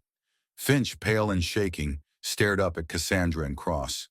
Blood trickled from the wound on his arm, and his breath came in ragged bursts. "Don't let that man near me," he babbled, pointing to Donovan, who lay cursing on the ground. "He'll kill me. Harrington? Harrington will kill me too. You gotta protect me." Marshall Cross loomed over him, voice hard. "You're under arrest, Finch. You're facing charges for horse theft, document forgery, assault, and more. If you want protection, you'd better start talking about Harrington." Finch's eyes darted to Cassandra, desperation flaring. "I'll talk, all right. I got proof. Harrington paid me good money to steal horses and brand them as if they were legit. I even know where he keeps his records, who he bribes. Just don't let Donovan or Harrington's men near me." Cassandra exchanged a loaded glance with Cross. This was the leverage they needed. If Finch was willing to spill everything on Harrington's criminal network, they could not only halt the horse theft ring, but also uncover bribes and conspiracies that stretched into local government. Donovan let out a ragged groan, trying to shift his weight. With a swift motion, Cross yanked a pair of handcuffs from his belt, snapping them onto Donovan's wrists. Blood from Donovan's shoulder wound dripped onto the dusty ground. "You're done," Cross muttered, eyes alight with quiet fury. Cassandra felt a tremor of relief course through her, though she remained vigilant. Gunfights could always reignite, especially with so many armed men around.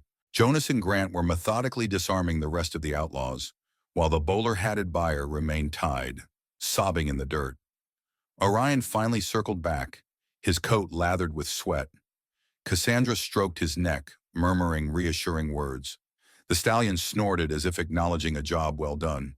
Finch gawked at the scene, realization dawning that the palomino that had caused so much trouble was, in fact, the same one he'd stolen days ago, now turned against him in spectacular fashion.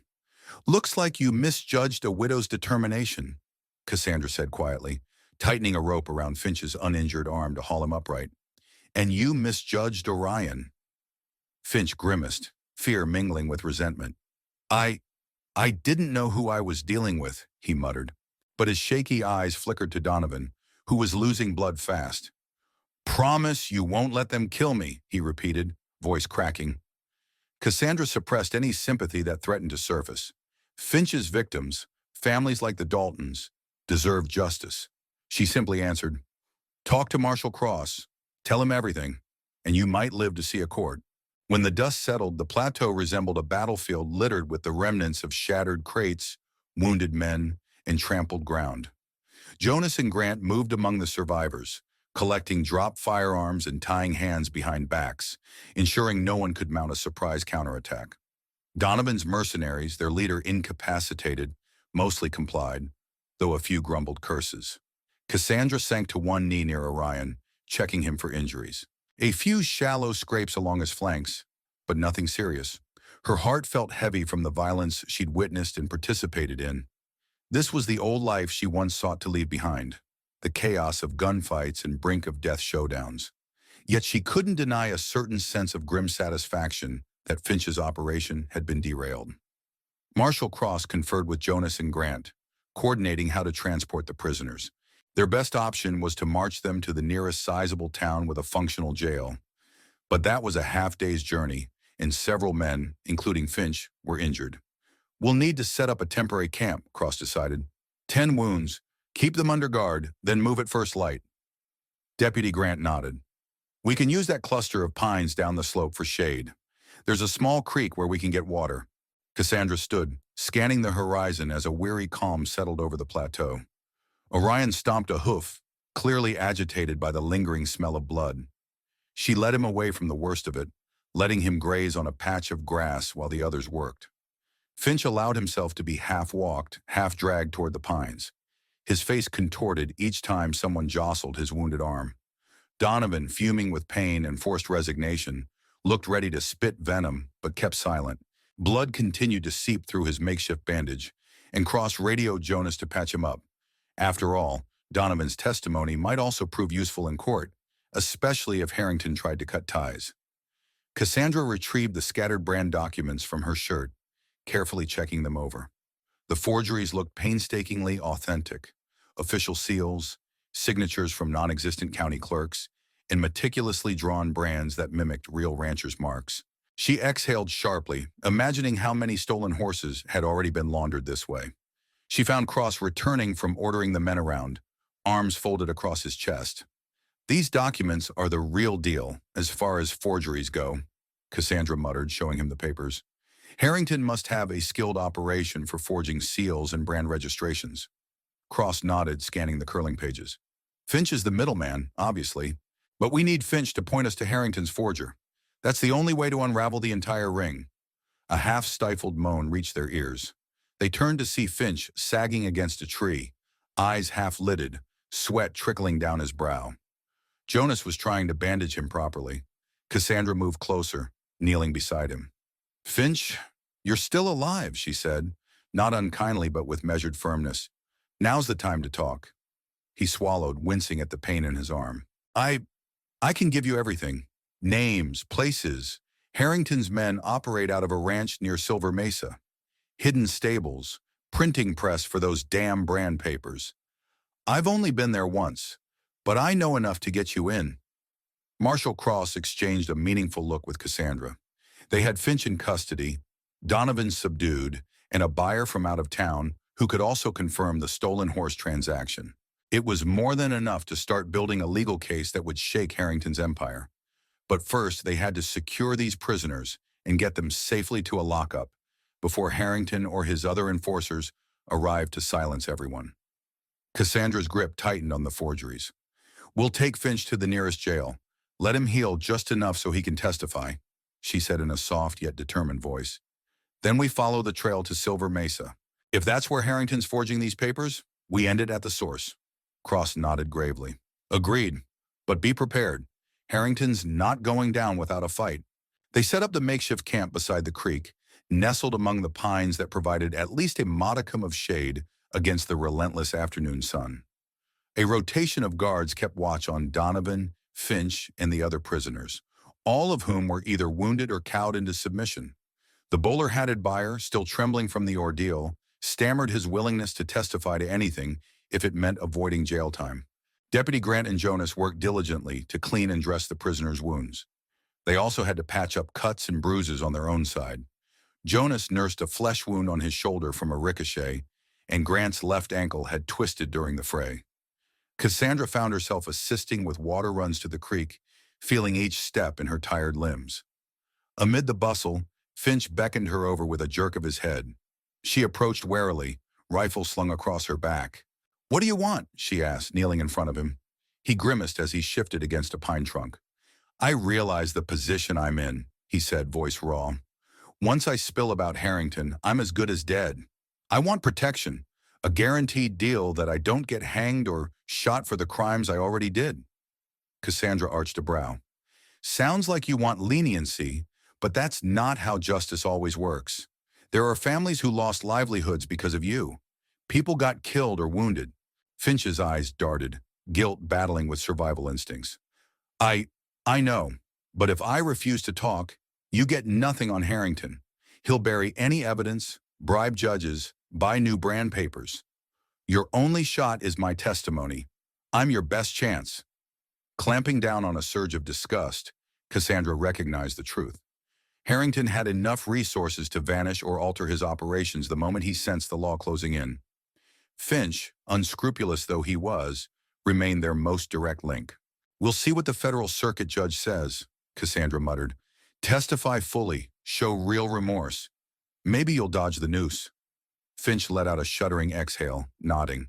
"Just keep Donovan away from me. Harrington probably told him to kill me if anything went wrong." Rising, Cassandra left him to stew in his anxiety. She found Marshal Cross conferring with Jonas near a boulder that served as a makeshift table. Maps of the territory were spread across it, weighed down by small stones to prevent the breeze from scattering them. Cross pointed to a rough sketch of roads snaking around Silver Mesa, a rugged plateau known for scattered ranches and hidden gullies. "If Finch is telling the truth, Harrington's forging operation might be here," Cross said, tapping a spot marked with a rough X. "But we need more than his word. We'll confirm once we get Finch to a secure jail and can wire the federal court." Jonas leaned in. "Transporting them is risky. Harrington might have men intercept us. We should move under cover of darkness." Grant, nursing his twisted ankle nearby, interjected. Agreed. Finch's injuries aren't fatal. He can ride in a wagon. Donovan's shoulder is bad, but he'll live. The rest can be tied up. We leave around midnight, put distance between us and Harrington's backup. Cassandra studied the map. The route to the nearest town with a proper jail, Greystone, would take about half a day at a steady pace. Traveling by night could shorten the window in which Harrington's men might ambush them, but any unforeseen delay, broken wheels, spooked horses, could be disastrous. So be it, she said. We're not safe here. If Harrington's watchers didn't see the fight, they'll still come looking for Finch soon enough. Cross rolled up the map. We'll form a wagon from the crates and extra parts we found in the clearing. The stolen herd, what's left of it, can be driven along too. That might help us prove how many horses were illegally taken. Outside the circle of pines, Orion grazed serenely. Cassandra caught sight of his golden form and smiled inwardly. He'd done his job beautifully, sowing enough discord to force Finch into revealing those forged brand papers. Now they just had to survive the journey to Greystone Jail, lock Finch and Donovan away, and gather the men needed to tackle Harrington's headquarters at Silver Mesa. Her gaze settled on the setting sun, each ray tinted bronze by swirling dust. The world felt precariously balanced. She couldn't shake the feeling that a new conflict loomed on the horizon. The final showdown that would determine whether Harrington's influence persisted or crumbled into the dust he'd tried to rule. Under the moon's pallid glow, they prepared to depart the camp in silence. The makeshift wagon took shape from disassembled crates, some spare lumber, and a set of wheels Deputy Grant discovered half buried near an abandoned campfire site. It was crude but serviceable, reinforced with rope to keep it from rattling apart. Finch and Donovan were lashed to opposite corners, each guarded by a deputy. The rest of the prisoners, wounded or otherwise, stumbled along on foot, their hands tied and tethered like a chain gang. Cassandra found Orion in a calmer state than she had seen him in days, as though the horse sensed his role was now one of protective escort rather than infiltration. She mounted, vigilant eyes scanning the tree line. Marshal Cross rode beside her, jaw set. Jonas and Grant led the wagon, holding lanterns shielded by metal cones so the light wouldn't carry far into the dark. The night air was a tapestry of cricket chirps and rustling leaves. Once they moved out of the pines, the ground sloped downward into a wide plain. The prisoners' boots scraped on stone and gravel, some limping, others shuffling with heads bent. Cassandra's heart felt heavy. She had no love for these outlaws, yet it was a grim procession. The moon cast elongated shadows, making the group look almost spectral. Every so often, Finch or Donovan let out a pained hiss. Finch's bleeding arm had been bound tightly, though he occasionally winced at a jolt in the wagon's rough path. Donovan was pale from his own shoulder injury, but he glowered in silence, clearly harboring unspent malice. Cassandra doubted he would talk easily, but Finch's confession alone could deal a crushing blow to Harrington's operation. Cross rode up next to Cassandra as they reached a fork in the trail, one branch leading east, the other south. Grant suggests we loop south to avoid the main road. Less chance of an ambush, he said quietly. Cassandra surveyed the route. The southern fork wound through rolling hills that led to Graywood Canyon. Less traveled indeed, but it also contained many hidden pockets where bandits could lie in wait. Still, it was preferable to the well-known route, which Harrington's men might already be monitoring. They pressed on. Over the next few hours, the group alternated between walking and riding to ease the wagon's burden. The stolen horses, including several that Finch had planned to sell, trotted along in a small herd, accompanied by Jonas. Cassandra began to see why this territory had proven so difficult for local sheriffs. Its winding gulches and brush-laden draws offered countless hiding places. Sometime after midnight, a faint glow on the eastern horizon warned that dawn was coming soon. Cassandra urged Orion into a faster trot alongside the wagon, checking on Finch and Donovan. Finch was awake, eyes darting nervously. Donovan had drifted into an uneasy doze, his face drawn from blood loss. "Remember what you promised," Finch croaked, meeting Cassandra's gaze. "I talk, I get protection." Cassandra set her jaw. "We'll see that you make it to a fair trial. After that, it's between you and the judge." A snapping twig made her spin in the saddle. The group halted, tension snapping through them like an electric current. Jonas raised his lantern, revealing nothing but a dusty trail and the shifting shadows of early dawn. Cross dismounted, drawing his revolver. For a breathless moment, they waited for a sign of an ambush, but only the breeze rustled the scrubland. "We're all wound tighter than a rattlesnake," Jonas muttered, lowering the lantern. The group proceeded again, each crack of stone underfoot magnified by paranoia. By the time the sky began to lighten, they crested a small ridge. Below, in a shallow basin, the dim outlines of Greystone emerged, a modest frontier town with the silhouette of a jailhouse near its center. Relief swept through Cassandra. If they could lock Finch and Donovan behind bars, they could arrange for the immediate wiring of evidence to the federal authorities. Harrington might still lurk at Silver Mesa, but at least they'd have one crucial piece of the puzzle secured. "In another hour we'll be there," Cross announced quietly. "Everyone stay sharp. This is when trouble often strikes, just when we think we're safe." Cassandra touched Orion's neck, feeling the stallion's tense muscles beneath her gloved hand. She couldn't help but sense the same thing Cross did. Dawn might bring some measure of safety, but it could also unveil new dangers hidden behind the night's cloak. The final stretch to Greystone tested every shred of their endurance. A gray-blue sky lit the rocky path underfoot, revealing half-buried stones that threatened to break a horse's leg or snap a wagon wheel if navigated poorly. Finch groaned each time the wagon jostled, and Donovan glared with silent hatred. Cassandra found herself wishing the sun would hurry up and banish the shadows for good, just to ease the tension. When they reached the outskirts of Greystone, a tired hush fell over the group. Sparse buildings marked the town limits: an abandoned livery, a boarded-up saloon with a creaking sign, and a row of small houses whose occupants were likely still asleep. They pressed on, aiming for the more populated district near the central thoroughfare. In the cool morning light, the Greystone jailhouse came into view, a squat two-story structure of rough-hewn stone. Its barred windows and sturdy iron door suggested it had withstood more than a few unruly frontier types.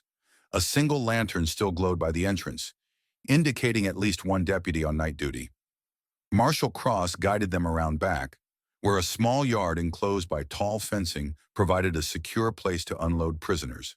The local sheriff, a wiry man with a clipped mustache, stepped out, bleary-eyed and yawning. He stiffened at the sight of so many armed riders and a wagon brimming with captives. "Marshal Cross?" he said, rubbing his eyes in disbelief. "What in tarnation?" Cross flashed his badge, then swiftly explained, "We have multiple suspects in a territory-wide horse theft and forgery ring. We need your jail to hold them, and we need to wire the federal court immediately." The sheriff's gaze darted to Cassandra. She nodded in confirmation. With a resigned exhale, the sheriff beckoned them inside.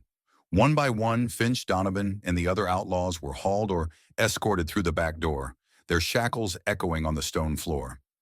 The jail's cells were small but sturdy, each fitted with a heavy iron door. Finch and Donovan were placed in separate cells as far apart as possible. Cassandra felt a huge weight lift off her shoulders when the cell doors clanged shut. The outlaws were finally contained. She glanced at Finch's pale face, twisted in pain, and at Donovan's smoldering glare. No love lost there, but both were crucial to unraveling Harrington's operation. "Tend to their wounds," Cross instructed the local deputies. "We need them alive to testify, and keep them separated. No contact." Cassandra and the others emerged into the jail's main office, where daylight streamed through dusty windows. The place smelled of stale coffee and gun oil. The sheriff scribbled notes as Cross recounted the events at Fallen Elm Ridge and the forged brand documents in their possession. Jonas and Grant sank onto a wooden bench, exhausted. Orion remained outside in a small side corral, guarded by a new deputy. Once the immediate urgency subsided, Cross turned to Cassandra with a grave expression. "We'll telegraph the judge and federal authorities, but Harrington won't just sit idle. If Finch is here, Harrington might send men, or use bribes or intimidation. We need to keep watch."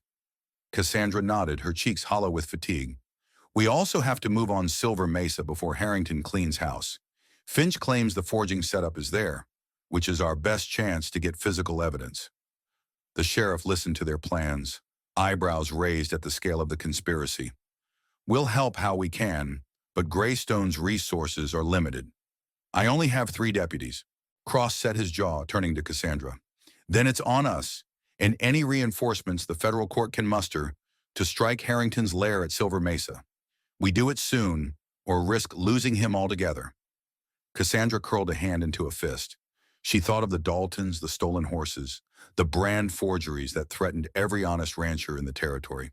And she recalled how Finch nearly succeeded in selling Orion to unscrupulous buyers. Agreed, she said, voice quiet but filled with resolve. Harrington has to be stopped, this time for good. And in the dusty morning light of Greystone Jail, they finalized the next step of a plan that would propel them into the heart of Harrington's domain, where the stakes soared even higher and the lines between justice and lawlessness grew dangerously thin. A relentless sun climbed high over Greystone, casting stark shadows across the dusty main street. The previous night's standoff had settled into an uneasy calm. Within the town's stone-walled jail, Lawrence Finch, Donovan, and various wounded outlaws dozed fitfully in cramped cells. On the jail's second floor, two local deputies stood guard at all times, rotating shifts to ensure none of Harrington's men or local troublemakers attempted a breakout. In the jail's modest office, Marshal Adrian Cross and Cassandra Blackwood sat at a battered wooden desk, poring over a spread of brand documents they had seized from Finch. A telegraph machine in one corner clicked sporadically, the lines crackling with messages from federal authorities hundreds of miles away.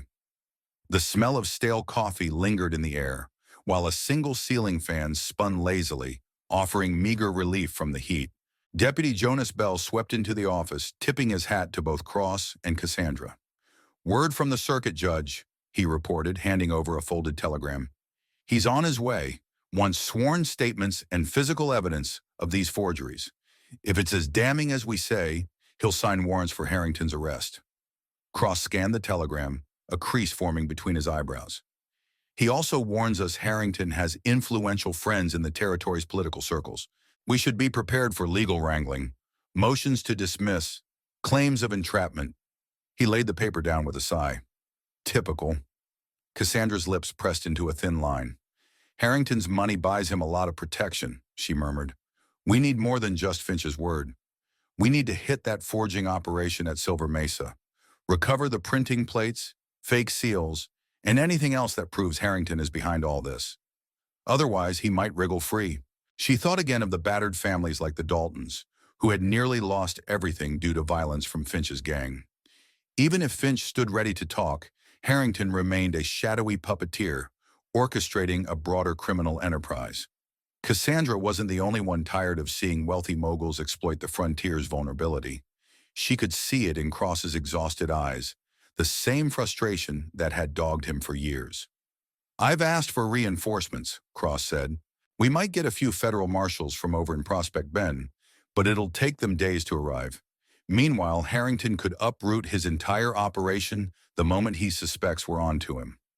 A quiet knock preceded Deputy Tobias Grant, who had a bandage wrapped around his sprained ankle.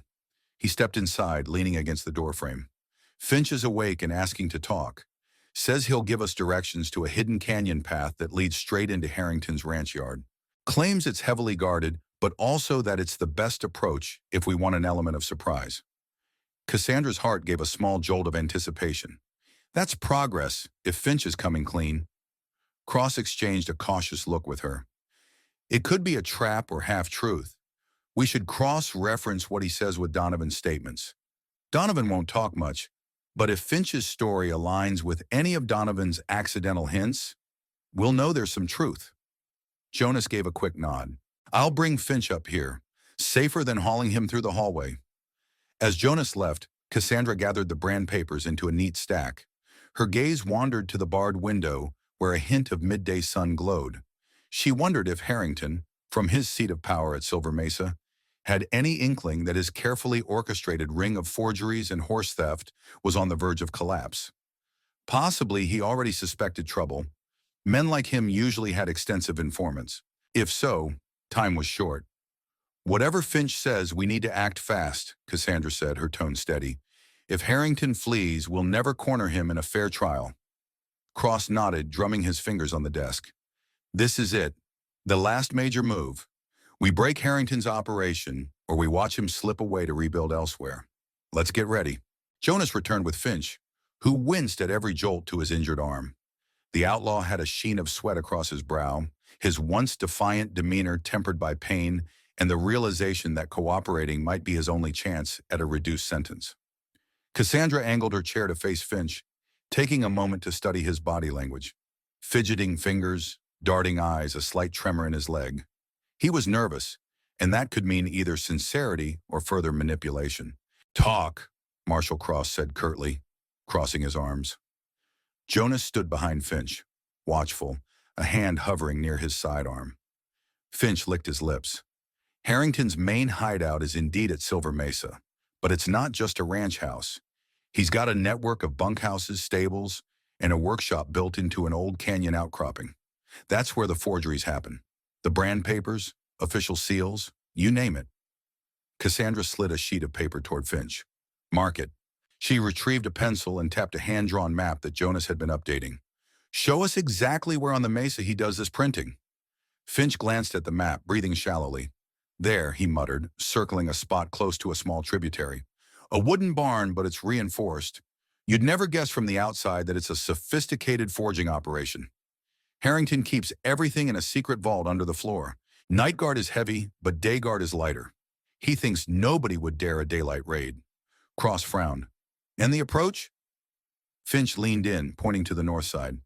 "This gulch is accessible by a trail no one uses except Harrington's men. It's narrower than the main ranch road. You can slip in if you're quiet, especially if you manage to come in at dawn. His men are usually changing shifts then." "Why are you volunteering so much information?" Cassandra asked softly. "Last time you tried to hold us off with half-truths." A twitch marred Finch's features. "I told you, I know Harrington will kill me if I go back. Donovan would have done it already if you folks hadn't intervened. My only chance is a deal. If I deliver Harrington, I'm hoping the judge will show mercy. And maybe," he paused, an oddly conflicted look crossing his face, "maybe I'm tired of living like this." Cassandra exchanged a subtle nod with Cross, who said, "We'll see about the judge's leniency, but you'll guide us in. No nonsense." Finch's eyes flashed with a trace of fear. "I can't fight in this condition, but I can ride behind one of you and show the path. That's it. You do the rest." Jonas yanked Finch upright before he could protest further, guiding him out of the office with measured steps. Finch's words hung in the air like a challenge. Silver Mesa was well known for its harsh terrain and the rumored brutality of Harrington's men. Attempting a direct raid without a larger posse was borderline madness. Yet waiting for federal reinforcements might give Harrington too much time to burn evidence, relocate his forging equipment, or fortify the place against invasion. "So it's just us," Cassandra said, her tone grim. "We have a few local deputies, plus Jonas and Grant. That's what, maybe 8 or 9 capable gun hands?" Cross rubbed his temples. "9 at most. But we've got to move. With Finch directing us, we'll have an advantage, at least for infiltration. Once we secure the forgeries and Harrington's ledgers, we can call in more forces." Cassandra bit her lip, recalling every rumor about Harrington's layers of protection. Men who served him were loyal and well-paid, ensuring they fought fiercely to keep his empire intact. She knew from personal experience that a smaller force could succeed if stealth and cunning replaced raw numbers, and she had Orion, who had already proven invaluable for infiltration and disruption. "All right," she said at last. "We'll finalize a plan. We strike as soon as we can gather supplies. Harrington's downfall starts at dawn tomorrow." That same evening, a hush lay over Greystone's main street, the setting sun painting the sky in burnt orange and purple streaks. The day's heat dissipated, leaving the air more tolerable for final preparations. In the jail's back lot, Cassandra assembled with Marshal Cross, Jonas, Grant, and the 3 local deputies. Finch stood nearby, his arm in a sling, looking pale and drawn but determined to follow through. A simple plan had emerged from the hours of strategizing. They would travel through the night to an outcropping just shy of Silver Mesa, arriving before dawn. Moving under darkness minimized the chances of being spotted on the open plains. Finch, though wounded, agreed to guide them via the hidden gulch trail. Once they penetrated the ranch's perimeter, they'd rely on stealth for as long as possible.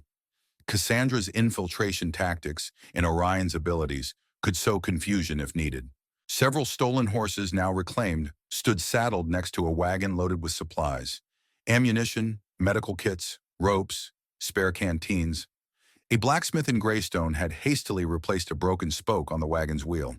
They would leave the wagon in a safe spot once terrain got too rugged for it, continuing on horseback and foot. Jonas did a final weapons check, offering each deputy a few extra cartridges. "We have to be precise. Avoid turning this into a bloodbath," he said grimly. "We want Harrington and his evidence alive.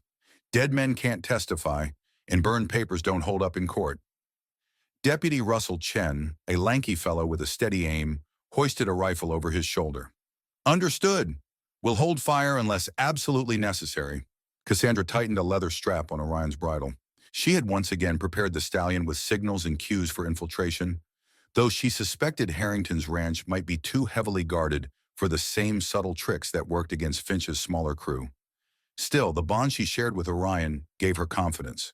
He could read a situation faster than most humans, reacting to danger cues and performing carefully honed maneuvers on command. As dusk deepened into a purplish-blue horizon, Marshal Cross addressed the group. "Everyone knows the stakes. Harrington's forging ring undercuts every honest rancher in the territory and funds more criminal acts. We shut him down, or we risk letting him expand even further." He cast a sidelong glance at Finch, who stood quiet. "Our guide here is the reason we're able to do this swiftly. But keep an eye on him. If it turns out he's luring us into a trap, do what you must." Finch swallowed, offering no protest. He seemed resigned, perhaps even penitent, though Cassandra couldn't fully banish her suspicion. People under threat of the noose sometimes invented elaborate stories to save their own skins. But so far, Finch's intel about Harrington's operations had matched Donovan's scarce admissions. Without further ceremony, the group mounted up and set out. Two of the Greystone deputies remained behind to guard the remaining prisoners, including Donovan. If Harrington tried to send a rescue party, it would find the jail no easy target. That left the expedition with 8 armed riders and Finch, who rode double with Jonas. The wagon trailed behind, driven by a deputy who'd break off well before the Mesa's approach. Cassandra took the lead, Orion's sure-footed stride guiding them down the first slope. Ahead lay a moonlit wilderness, a landscape of dark silhouettes and whispering sagebrush. Finch, perched behind Jonas, occasionally pointed out a landmark or a turn in the trail. Nobody spoke much. The enormity of the coming confrontation weighed on them. In Cassandra's mind, the next hours loomed like a half-formed dream. She recalled how swiftly Finch's encampment had fallen once Orion began his disruptions. Yet Harrington was another caliber of enemy, wealthy, influential, and well-guarded. She prayed that their small band of determined lawmen and one remarkable Palomino horse would be enough. They rode through the dead of night, lanterns mostly doused to reduce visibility from a distance. Stars glittered overhead, unobscured by city lights or wood smoke. The occasional howl of a distant coyote or a hoot from an unseen owl punctuated the silence. Cassandra found solace in the rhythmic sway of Orion's gait, a sensation that had always made her feel both grounded and vigilant. Sometime past midnight, the party reached a broad, dry wash whose sandy banks bore footprints of jackrabbits and pronghorn. Finch murmured directions to Jonas, instructing them to veer slightly west. Eventually, they spotted the faint outline of a rocky promontory, a place Finch claimed would serve as a vantage point for the final approach to Silver Mesa. They dismounted in the wash's deepest recesses, leading the horses by hand to avoid alerting potential scouts. The wagon driver, Deputy Mara Fine, a stout woman with a quiet demeanor, halted the vehicle. She would remain there with one other deputy and watch over supplies and extra horses. The rest would proceed on foot, with the primary mounts, including Orion, coming along in case a quick withdrawal became necessary. Cassandra craned her neck as they neared the promontory.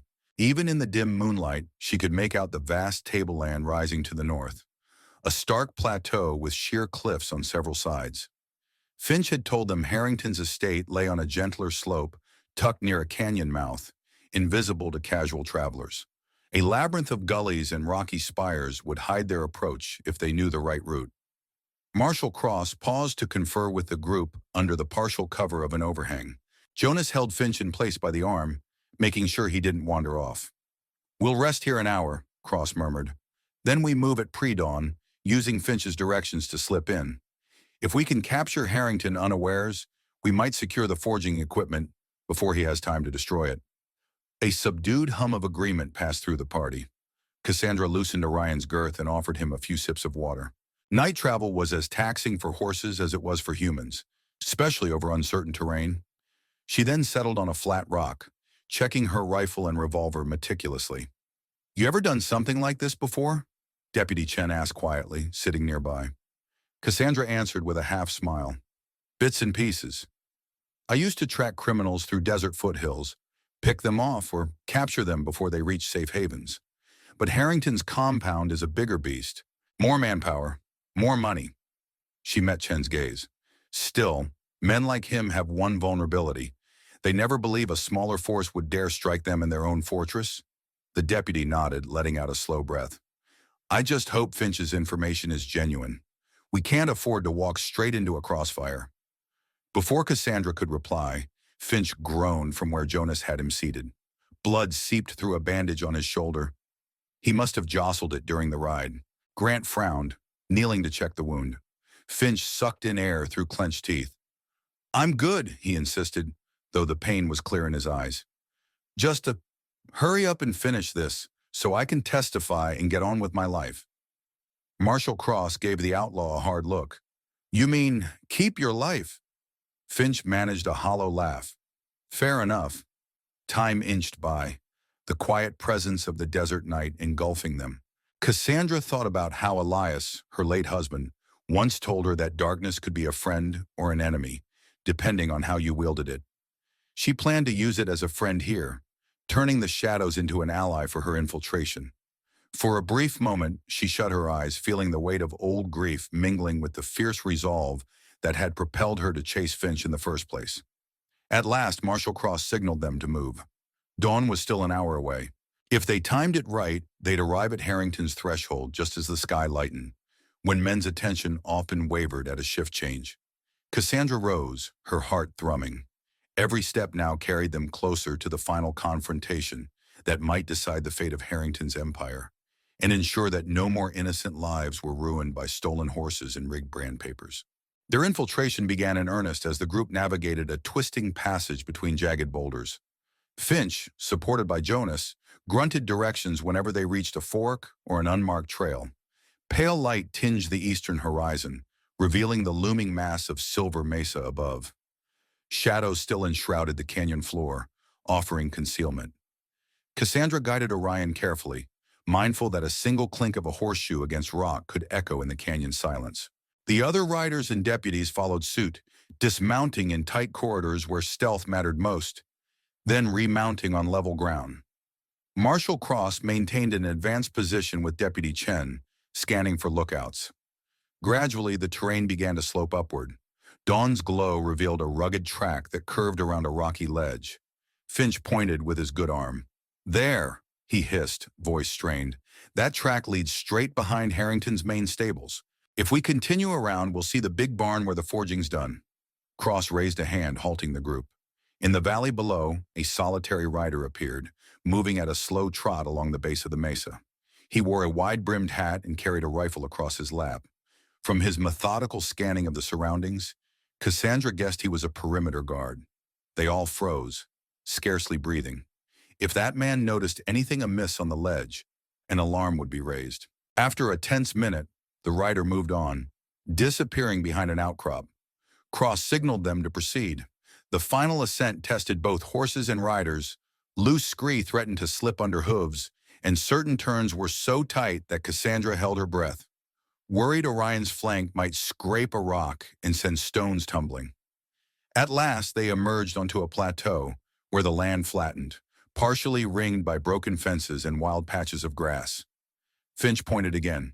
"A Harrington's estate is just beyond that low ridge. If we keep to the left, there's an old path behind a rocky berm. That'll bring us near the barn." Cassandra could smell hay and hear the distant nickering of horses, a sign that Harrington's stables were close. A quick glance at the sky told her they had perhaps 15 minutes before the sun fully illuminated the mesa. She murmured to Cross, "We should go on foot from here. Keep the horses low in case there are watchers in the barn loft." "Hum." The group dismounted, tying their mounts to scraggly junipers in a shallow depression. Orion pricked his ears, clearly aware of new equine scents in the area. Cassandra gave him a gentle pat. "Stay," she whispered.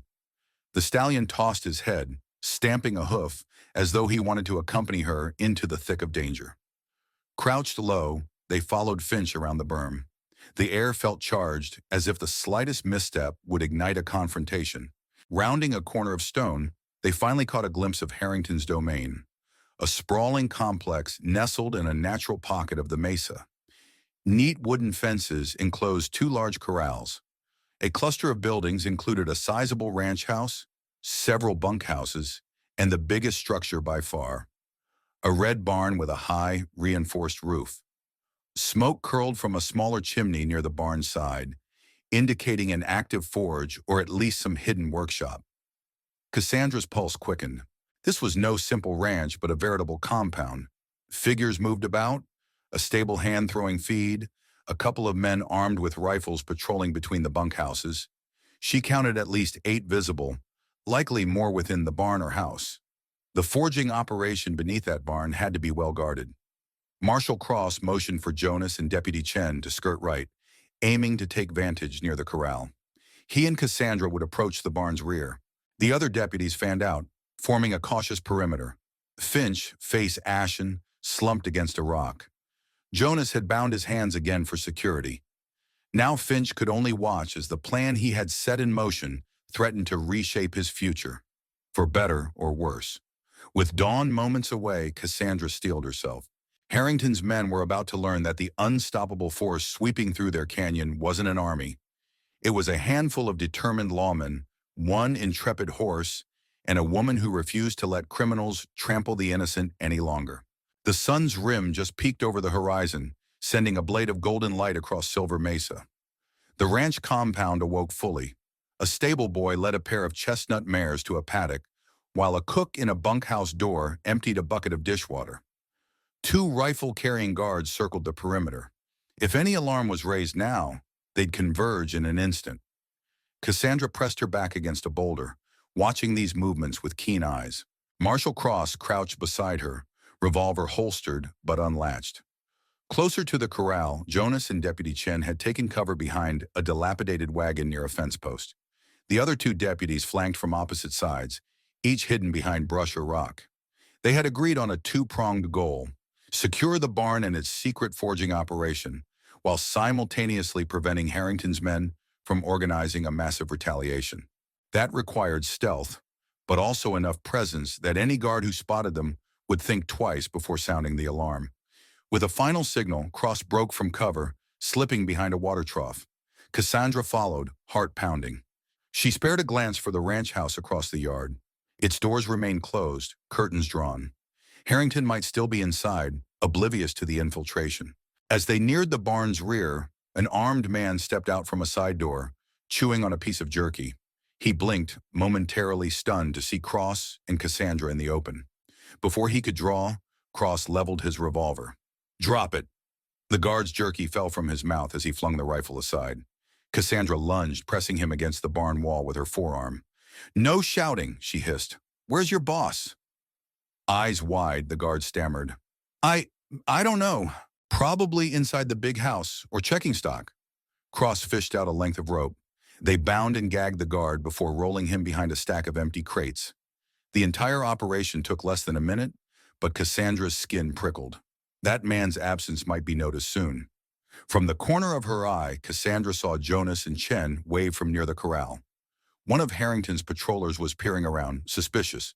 Jonas made a quick slicing motion across his throat, a warning that they needed to hurry. Cassandra nodded to Cross, then tested the barn door. Locked. She pulled out a thin pick from her belt, a throwback to her bounty hunting days.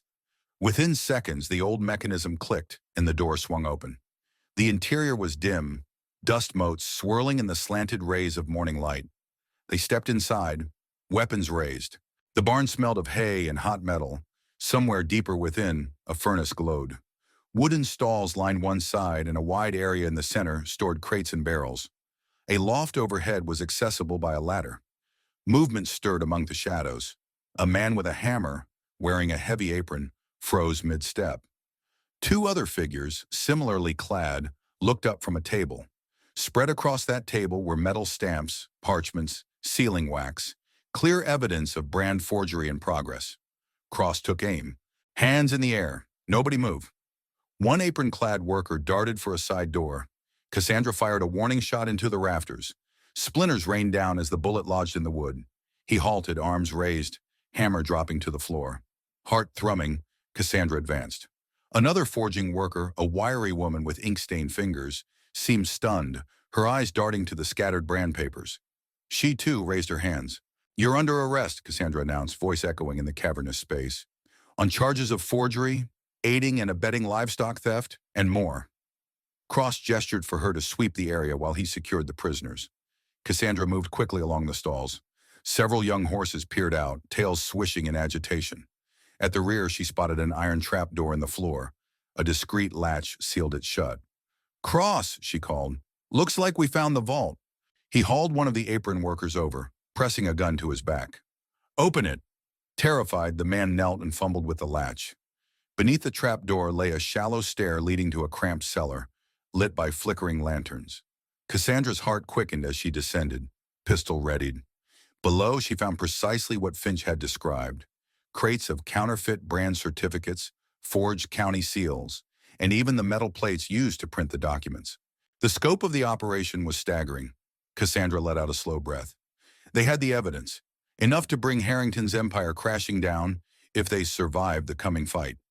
She heard a commotion overhead, possibly Jonas and Chen facing off with outer guards, or Harrington himself had emerged. Pocketing a small set of forged seals for immediate proof, she climbed back up. The forging staff huddled under Cross's watch, bound with strips of rope. A jarring thought crossed her mind. If Harrington got wind of this, he might unleash every gunman at his disposal, or flee. Either outcome spelled danger for Cassandra's small team. She and Cross exchanged a wordless look of urgency. They needed to move swiftly, secure the barn, then corner Harrington before he vanished or staged a bloody counterattack. Emerging from the barn, Cassandra shielded her eyes against the morning light. Instantly, she noticed the ranch yard had erupted into chaos. Two guards lay face down, pinned by Jonas and Deputy Chen, while several stable hands cowered behind a feed trough. More men with rifles lurked near the bunkhouses, uncertain whether to charge or retreat. It appeared the group's stealth had partially succeeded. The forging area was secured, but a broader alarm was on the verge of sounding. Marshal Cross stepped out behind her. "Deputy Grant," he barked, spotting the deputy crouched by a half-finished fence. "Hold position on the barn entrance. We have the forging equipment inside. No one gets in or out." Grant nodded, leveling his rifle. Cassandra surveyed the scene, heart pounding. Harrington was nowhere in sight, nor was there any sign of a large-scale attack.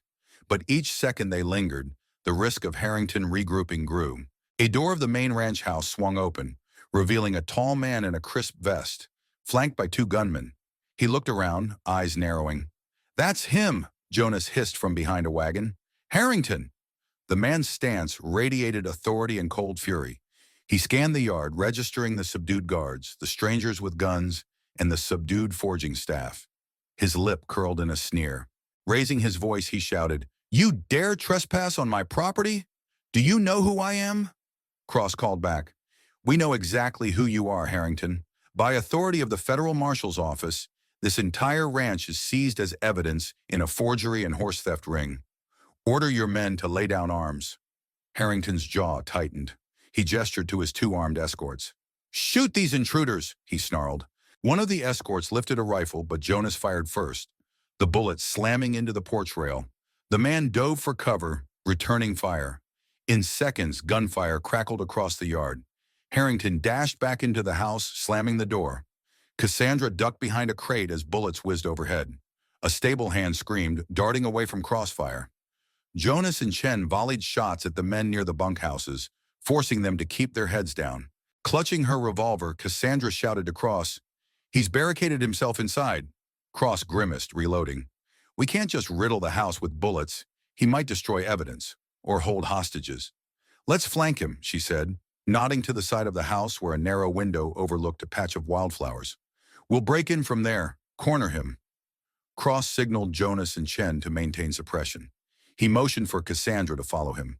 Using the wagon and stacked crates for cover, they dashed across the open yard. Bullets struck the dirt at their feet, splintering dust upward. Cassandra's heart thumped like a galloping horse. She dove behind a rain barrel near the house's side, Cross landing beside her. From here she could see a small window, its shutters slightly ajar. She crawled beneath the sill, risking a quick glance inside. The room beyond was a study, a large wooden desk, rows of books, scattered papers. Harrington stood at the far end, rummaging in a drawer, presumably for more ammo or a weapon. Cassandra pulled back, catching her breath. "He's alone in there," she whispered, "but that desk looks like it might hold crucial records." Cross inched to the window, leveling his revolver. "Harrington," he roared, "drop your weapon and step away from the desk." A sudden muzzle flash from inside forced him to duck. The bullet shattered the window frame, showering them with splinters. Cassandra fired back blindly, aiming high to avoid lethal force. Despite the bullets whizzing around, she realized they had a narrow advantage. Harrington was cornered, presumably with limited men inside. If they could keep him pinned long enough for Jonas to finish subduing the guards outside, they might end this standoff without more bloodshed. Yet Harrington's desperation could drive him to reckless extremes. Men with fortunes and reputations on the line rarely surrendered willingly. Cross shot her a tense look. "We need to breach the house, fast. If he sets fire to records or tries to flee out the back, we lose everything." She nodded, adrenaline pulsing. "Let me go around. I'll come through the back door. You keep him pinned from here." Cross's jaw set. "Be careful." With that, Cassandra rose to a crouch, weaving between the bushes that lined the house. Bullets from the bunkhouse side still echoed across the yard, but it sounded like Jonas and Chen had the upper hand. Her main concern was that Harrington might have additional goons waiting inside. The back of the ranch house featured a small porch, its steps creaking under her weight. She tried the door. Locked. She retrieved her lockpick set, but a sudden shot from inside blasted the handle, causing her to stagger back. Harrington's silhouette appeared through the glass of the door, gun leveled. Another shot rang out, punching a hole in the door frame inches from Cassandra's face. She darted aside, heart hammering. This was no timid forger or unscrupulous ranch hand. Harrington was used to wielding power and had no intention of bowing to a legal warrant. Cassandra exhaled through clenched teeth, pressing her back to the porch's outer wall. She glimpsed movement near the corner of the house, one of Harrington's men creeping up. If she didn't act fast, she'd be pinned between that gunman and Harrington's barrage from inside. Cassandra spun on her heel, leveling her revolver at the creeping gunman. Before he could raise his weapon, she fired a single shot, hitting him in the leg. He cried out, collapsing onto the porch. She rushed forward, kicking his rifle away and pressing him to the ground. The smell of gunpowder and raw adrenaline fueled her senses. With a quick glance through the shot-out glass pane in the back door, Cassandra saw Harrington reloading, his attention momentarily diverted. This was her chance. Keeping low, she shoved the door open, splintered wood protesting beneath her shoulder. She surged into a small hallway that led directly to the study. Harrington spun, surprise etched into his features. He brought his gun up, but Cassandra darted behind a heavy wooden cabinet, bullets gouging the wall. The roaring in her ears drowned out even her own heartbeat. She risked a peek, spotting Harrington edging toward a tall bookcase, likely hoping to circle around and gain a better angle. Through the window, Marshal Cross's muffled voice thundered again, demanding Harrington's surrender. Another bullet from outside slammed into the study's wood paneling, missing Harrington by a foot. Caught between Cross's line of fire and Cassandra's approach, Harrington's eyes flickered with fury. Cassandra saw him lunge for a narrow door at the study's far end, perhaps a closet or a side room. "Stop!" she shouted, firing a warning shot into the floor.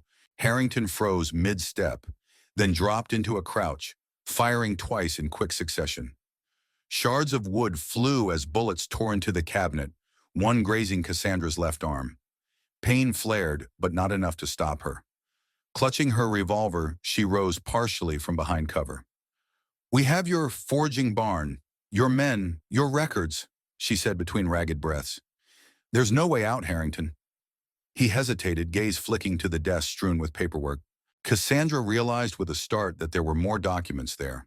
Financial ledgers, possibly naming bribed officials or shipments of stolen horses. If Harrington made a grab for them, He could burn them or try to destroy them. She started forward again, ignoring the throb in her arm. Harrington seized the moment, lunging for the desk. She fired again, and he dropped behind the desk's heavy frame. An instant later, she smelled smoke. He must have touched a lantern or a match to the papers. "No!" Cassandra yelled, vaulting over the cabinet. Flames licked up from a corner of the ledger as Harrington tried to escape through a side door. She stomped on the small fire with her boot, her eyes watering from smoke. Behind her, Harrington nearly reached the exit, but the door burst inward, revealing Jonas, panting, a rifle in hand. Harrington reeled back, raising his pistol. Jonas discharged his rifle once. Harrington's weapon flew from his grip as the bullet tore through his forearm. He dropped to the floor, clutching his wounded arm. Smoke and the stench of gunpowder filled the study. Cassandra kicked the lantern away from the charred edge of the ledger, smothering the flames with her jacket sleeve. She coughed at the acrid air, then turned to find Jonas holding Harrington at gunpoint. Marshal Cross clambered through the window, shards of glass crunching under his boots. His gaze swept the scene. Harrington wounded on the floor, Cassandra stamping out embers on a crucial ledger. Jonas breathing hard. Cross let out a raw sigh of relief. "That's enough!" Cross barked at Harrington, who groaned in agony. "It's over. Call off your men, or so help me, you'll bleed out here." Harrington spat, pain twisting his features. "My men, my empire." Cassandra bent down, snatching up the ledger with partial singe marks. "Your empire is done," she said, panting. "Finch, Donovan, your forging staff, they're all in custody. We have everything we need to prove your crimes." Harrington's eyes flickered with something akin to panic. Blood trickled down his sleeve, forming a crimson puddle on the study's hardwood floor. Though defiant, he must have realized the weight of evidence stacked against him. Without the forgeries and with his loyal enforcers subdued, he had few cards left to play. "Marshal," Jonas said, stepping back to give Cross a clear line of sight. Cross pressed the barrel of his revolver close to Harrington's chest. "Order your men to stand down, now." Harrington paled, pain robbing him of further bravado. "Fine," he hissed. "Just get a doctor. I'll stand them down." From the porch came Deputy Chen's urgent voice. "We've got them. Several more outlaws surrendered. The yard's secure." Cassandra's shoulders sagged in exhaustion. She held the half-scorched ledger tight. The final piece of Harrington's operation had fallen, not without bloodshed or risk, but definitively enough to ensure he could not slink away behind bribes and false records. She allowed herself a fleeting moment of triumph, then remembered how quickly fortunes changed in the West. "Keep your weapon on him," she told Jonas. "I need to see to those papers." And with that, the last fortress of Harrington's criminal empire, built on corruption and stolen horses, lay broken beneath the desert sunrise. A tense calm blanketed Harrington's compound in the aftermath of the shootout. The morning sun cast stark shadows across the ranch yard, where Jonas and Deputy Chen rounded up the last of Harrington's men. Some of these outlaws bore minor wounds. All wore expressions ranging from bitter resentment to numbed acceptance.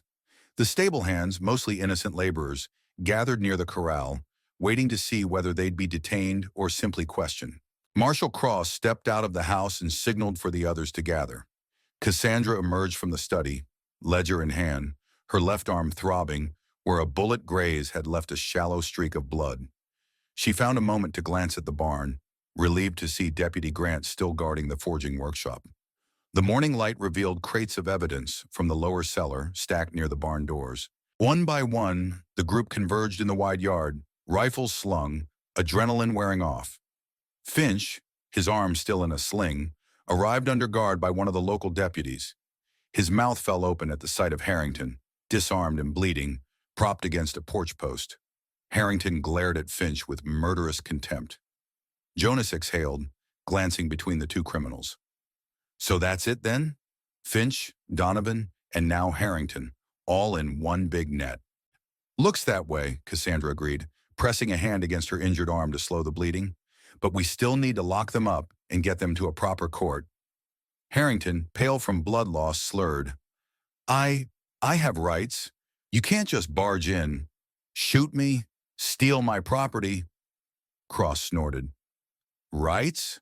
After forging brand papers and funding horse theft across 3 territories? Save that speech for the judge. He turned to Deputy Chen. Give him basic medical attention. We don't need him dying before trial. As Chen fetched bandages, Cassandra stepped closer to Harrington, holding up the singed ledger. This book lists payments, shipments, names of government officials you've bribed. You tried to burn it. Why? Because it could unravel every connection you have? A flicker of raw hatred contorted Harrington's features, but he said nothing. Perhaps he realized that speaking now would only deepen his predicament. Cassandra didn't need further confirmation. She flipped open the ledger to show cross. Names, sums, and dates lined the pages. It wasn't simply a local corruption scandal. It was a wide web of influence that might topple careers all the way to the territory's capital. Finch limped forward, eyeing Harrington with a complicated mix of fear and relief. You see? That's what we were dealing with, he mumbled, half to Cassandra. I was no saint, but I never had that kind of power. Harrington, he threatened everyone. Cross fixed Finch with a stern gaze. You chose to help him, though. Finch bowed his head. Yeah, and I'll accept whatever sentence comes. But I'd like to live, if that's still on the table. Cassandra thought of the Daltons and other victims. Finch's involvement had caused enormous harm, yet without his betrayal, Harrington's empire might have persisted. She decided to let the judge weigh that complexity. We'll make sure the court knows you cooperated, she said at last. Harrington was stabilized with a bandage around his forearm, though his face remained sheet white. Deputies retrieved a wooden cart from the barn to transport him back to Greystone. Jonas supervised the loading of the forging equipment, metal plates, stamps, ledgers, onto a separate wagon. While the men organized the captured evidence and locked up the last of Harrington's hired guns, Cassandra took a moment to check on Orion. The Palomino stood near the barn, nibbling on a patch of grass as though the morning's violence scarcely mattered. His ears perked when she approached, muzzle lowering to sniff her bandaged arm. Hey, boy, she whispered, stroking his silken mane. The tension of the standoff ebbed with each breath she took. Orion nudged her gently, as if to say the danger was gone. She smiled despite the throbbing in her arm, recalling how critical the stallion's role had been in toppling Finch, and by extension, Harrington. They never would have unraveled the forging ring so thoroughly if Finch hadn't been forced to surrender once Orion created chaos in his camp. Looking around the ranch yard, Cassandra felt the enormity of what they'd achieved. A twisted, far-reaching conspiracy undone by a small group's courage and resourcefulness. And she liked to think a bit of poetic justice visited on those who dared steal a horse from the wrong widow. Harrington's fate now lay in the hands of a judge who, hopefully, was beyond the reach of bribes. With Harrington incapacitated and his men rounded up, the next hours passed in a blur of logistics. Deputies scoured bunkhouses, collecting weapons and searching for any hidden ledgers. A stable hand led them to an unsecured cellar beneath the largest bunkhouse, where they discovered additional crates labeled with phony brand marks. Each new find provided more evidence tying Harrington's enterprise to stolen stock and forged paperwork. Marshal Cross directed a methodical inventory, ensuring no crucial documents would be left behind. Cassandra assisted for a time, but her arm throbbed with each movement, and Jonas insisted she get it properly bandaged. Deputy Chen turned out to have surprising skill in field medicine. He patched the wound carefully, applying a salve and wrapping it in clean linen. A scorching noon sun blazed overhead by the time they had everything packed onto wagons. Harrington, now sedated by a small dose of laudanum to keep him from thrashing, lay on a makeshift stretcher. Finch and the other prisoners were bound and placed in separate vehicles. The forging staff, terrified and pleading ignorance of wrongdoing, faced uncertain fates. Some might have been coerced, others willing participants. Regardless, they were all subject to investigation. They set out from Silver Mesa in a cautious convoy. The wide wagons rumbled over rocky ground, while outriders kept watch for any last-ditch rescue attempt. Harrington's empire had collapsed, but no one ruled out a few stragglers or hidden enforcers who might try to free their wounded boss. Still, the journey proceeded without incident. During a break in the afternoon heat, the group paused near a trickle of a stream. Jonas and Grant watered the horses, while Cross double-checked the wagon carrying Harrington.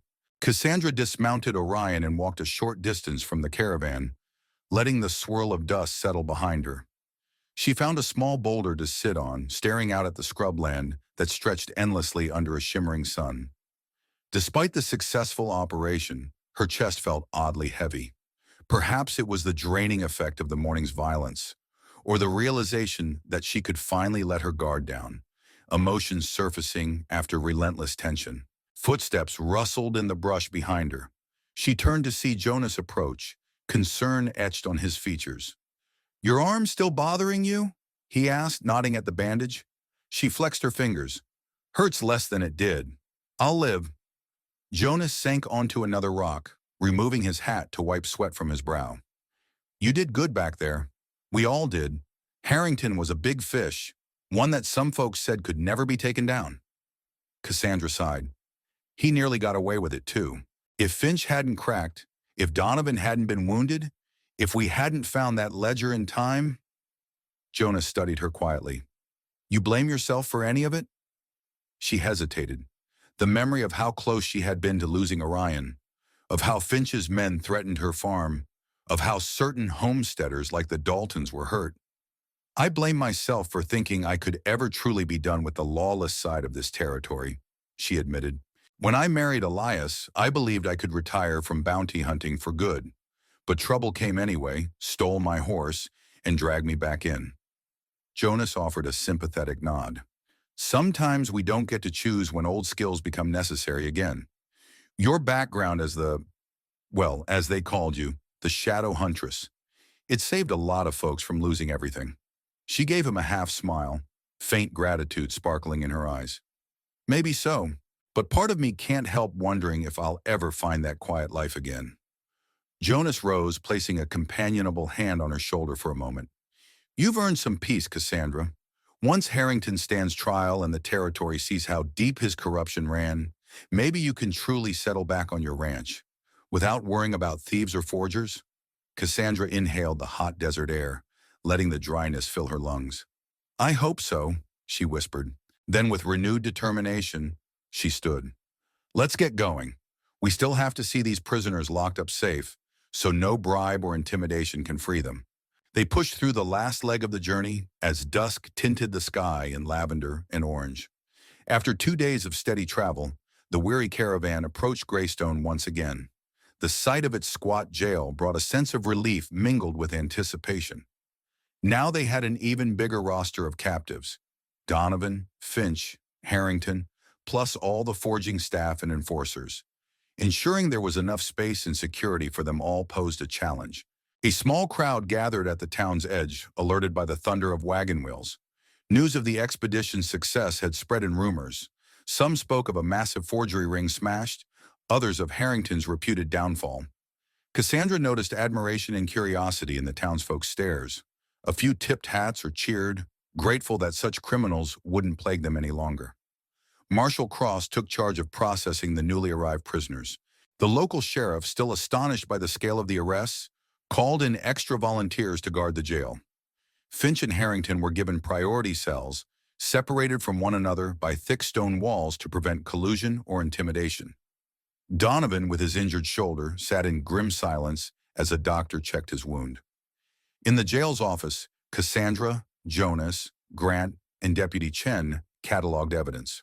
Owen Crisp, the stable owner who once sheltered Orion, stopped by, gawking at the crates of documents and printing plates. "Never saw so much official-looking stuff that was all fake," he muttered, shaking his head. "Harrington had the best forgers money could buy," Cassandra said, gingerly lifting a metal seal inscribed with a false county clerk's name.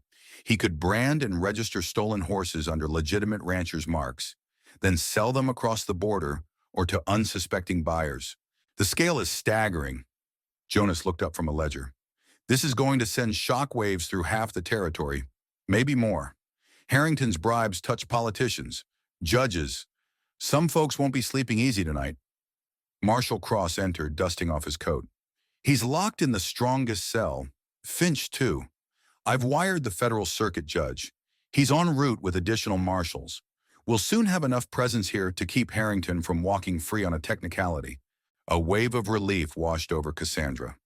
She recalled the moment Finch's men had stolen Orion, how powerless she'd felt seeing them ride off. Now that single crime had led to the unmasking of a massive conspiracy. She stroked the bandage on her arm, feeling the sting as a reminder that justice seldom came without cost. Cross gestured to the forging equipment. Let's secure it in the evidence room, double locked. With so many criminals in one place, I don't want any last-minute sabotage. They spent the next hour storing crates behind sturdy iron doors, labeling each item meticulously. The brand plates, the false seals, the ledgers from Harrington's study, every piece of incriminating material was methodically documented. Once done, Cassandra left the cramped office for a breath of fresh air. Stepping onto the jail's porch, she found the night air cool and refreshing after the day's heat. The stars above Greystone glittered, unimpeded by city lights. She lingered on the steps, thinking how a mere 2 weeks ago she had been a lone ranch widow, struggling to pay bills and keep her horse training afloat. Now she stood at the heart of the territory's biggest criminal takedown in years. A voice made her turn. Finch, escorted by a deputy, emerged from the jail's front door. His expression was subdued, his wounded arm in a fresh sling. Possibly the sheriff had allowed him a moment to stretch his legs before relocking him in the cell. Cassandra eyed him warily, but Finch offered no threat. He met her gaze with a mix of resignation and faint gratitude. "You did me in," he said, lips quirking in a bitter half-smile. "But you also saved me. Harrington would have killed me if I stayed in his pocket. Least now I might have a chance after serving time." She studied him, remembering how fiercely she chased him to reclaim Orion. "You made your own bed," she replied, "but at least you realized you didn't want to rot in it. That's more than some criminals ever do." Finch inclined his head, then looked away. "So I guess we're both stuck in Greystone until the judge gets here. Strange how life can twist you around like that." Cassandra said nothing more. The deputy nudged Finch along, and she watched him vanish behind the barred doors. Tomorrow would bring official statements, depositions, and the slow grind of justice. She only hoped that Harrington's money wouldn't tip the scales. But with the evidence so carefully preserved, she felt confident that any bribed official would hesitate to challenge what had become a high-profile federal case. She inhaled a final lungful of the cool night air. One more day, maybe two, and she could take Orion back home to Moonrise Valley. Hopefully to resume a quieter life. The question gnawed at her, though.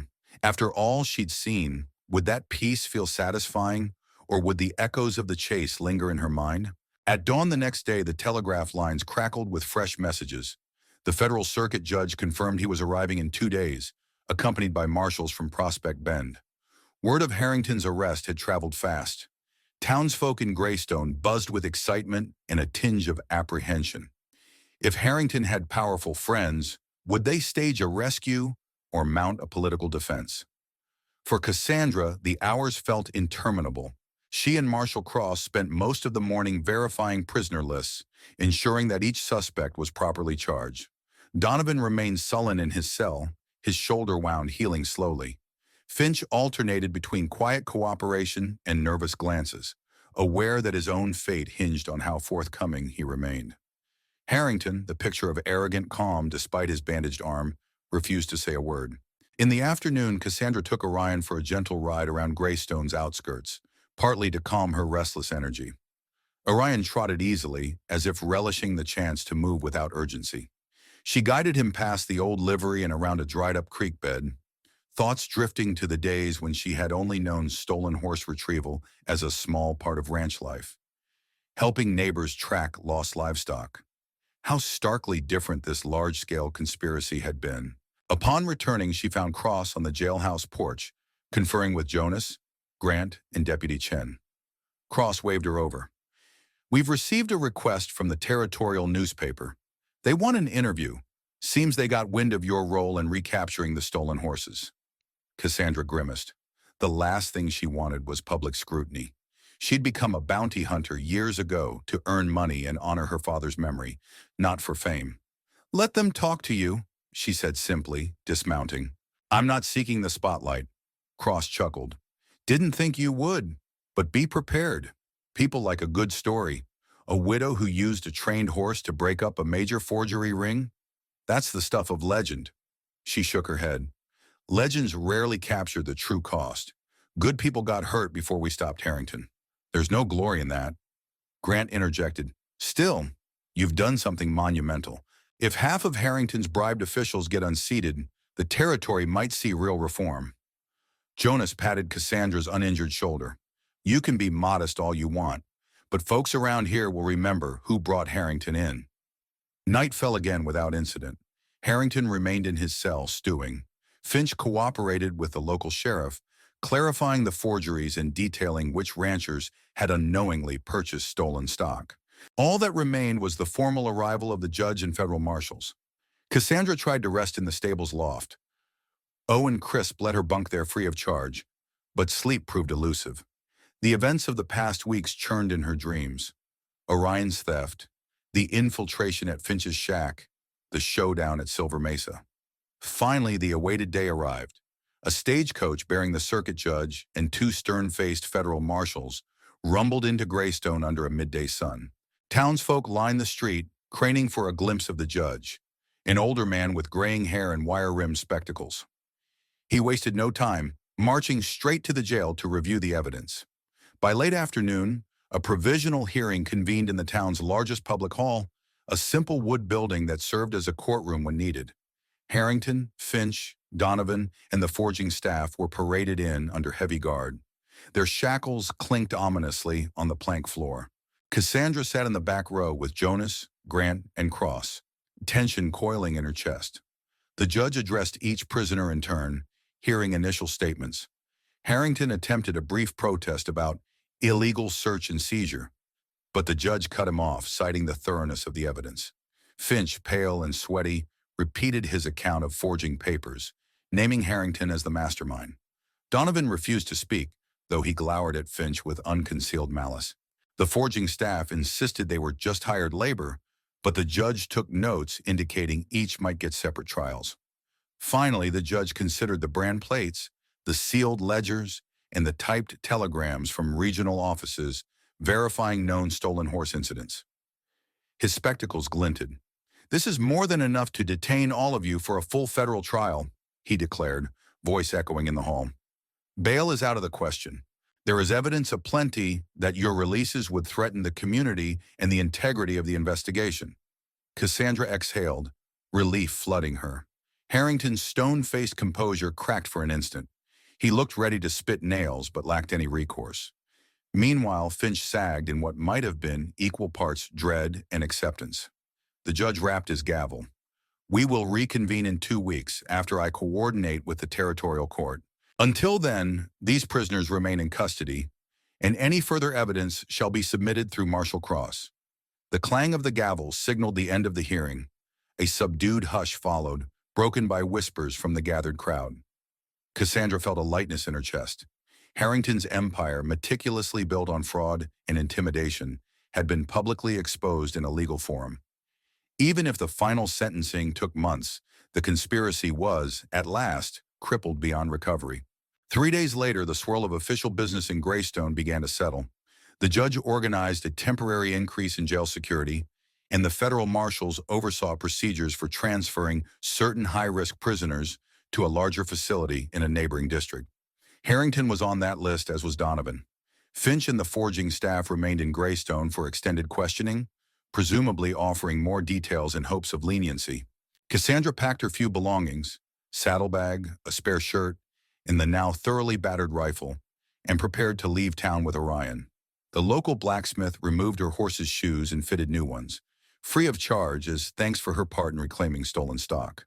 A few ranchers from neighboring valleys even stopped by, tipping their hats and expressing gratitude for shutting down the forgery that could have impacted them next. Marshal Cross found her in the stable yard, tightening Orion's cinch. He extended a hand. "Well, Mrs. Blackwood, I guess this is where we part ways." She shook his hand firmly. "Thank you, Marshal. Couldn't have done it without your badges or your readiness to bend protocol when needed." He smiled faintly. "Was more than worth it to see Harrington behind bars, and the territory owes you a debt. That horse of yours, Orion, should be commended too. If there was a ceremony for equine courage, I'd nominate him." Cassandra patted Orion's gleaming neck. "He's had enough excitement for a lifetime, I think. We both have." Jonas and Deputy Chen approached, each offering goodbyes. Chen gave Cassandra a small package of medicinal salves for her arm. Jonas handed her a written statement from Finch, detailing any additional unscrupulous buyers they might track down later. If you decide to keep riding for justice, you'll have leads, Jonas said wryly. Though he knew Cassandra longed for home, she accepted with a gentle laugh. If trouble finds me again, I'll do what I must. But for now, I'm heading back to Moonrise Valley. Got a horse training business to rebuild and a farm to maintain. Grant tipped his hat. Best of luck, ma'am. And if you're ever in Greystone again, your first drink at the saloon is on me. Supone. The final goodbyes exchanged, Cassandra swung into Orion's saddle.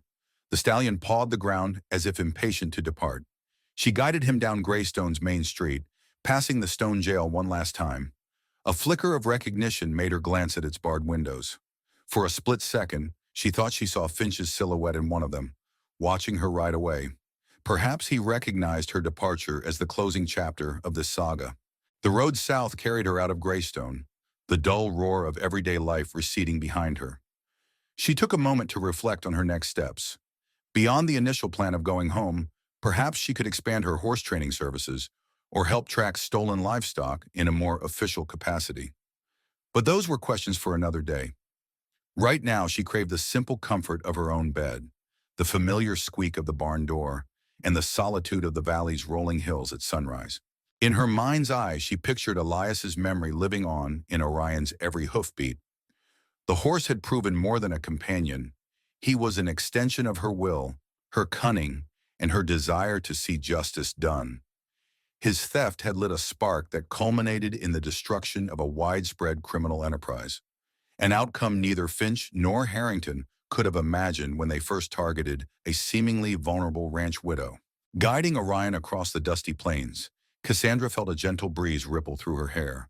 The horizon stretched open, welcoming her return to a quieter life, or as quiet as the frontier allowed. Whether or not that tranquility endured, she carried a renewed certainty in her own resilience, and Orion, plodding faithfully beneath her, carried an unspoken promise. In the face of any future threat, they would stand together, forging their own brand of justice amid the wild expanse of the West. As the smoke clears from the final standoff and peace returns to the rugged valleys and vast prairies, I find myself deeply moved by this powerful story. To see an ordinary widow become an extraordinary hero, standing tall in the face of injustice, renews faith in courage, resilience, and American grit. This wasn't just about reclaiming a stolen horse. It was about standing up to corruption, fighting for justice, and proving that age and loss cannot diminish one's strength or spirit. It's a reminder that the best stories, the ones we cherish from classic films, legends of the Old West, and stories told around family campfires, are always rooted in real bravery and hope. I'd love to hear your thoughts too. Please leave a comment below to share your opinions, memories, and reactions. And remember, if you enjoyed this epic Western adventure, subscribe and hit that notification bell so you never miss another tale of heroes, horses, and true American legends.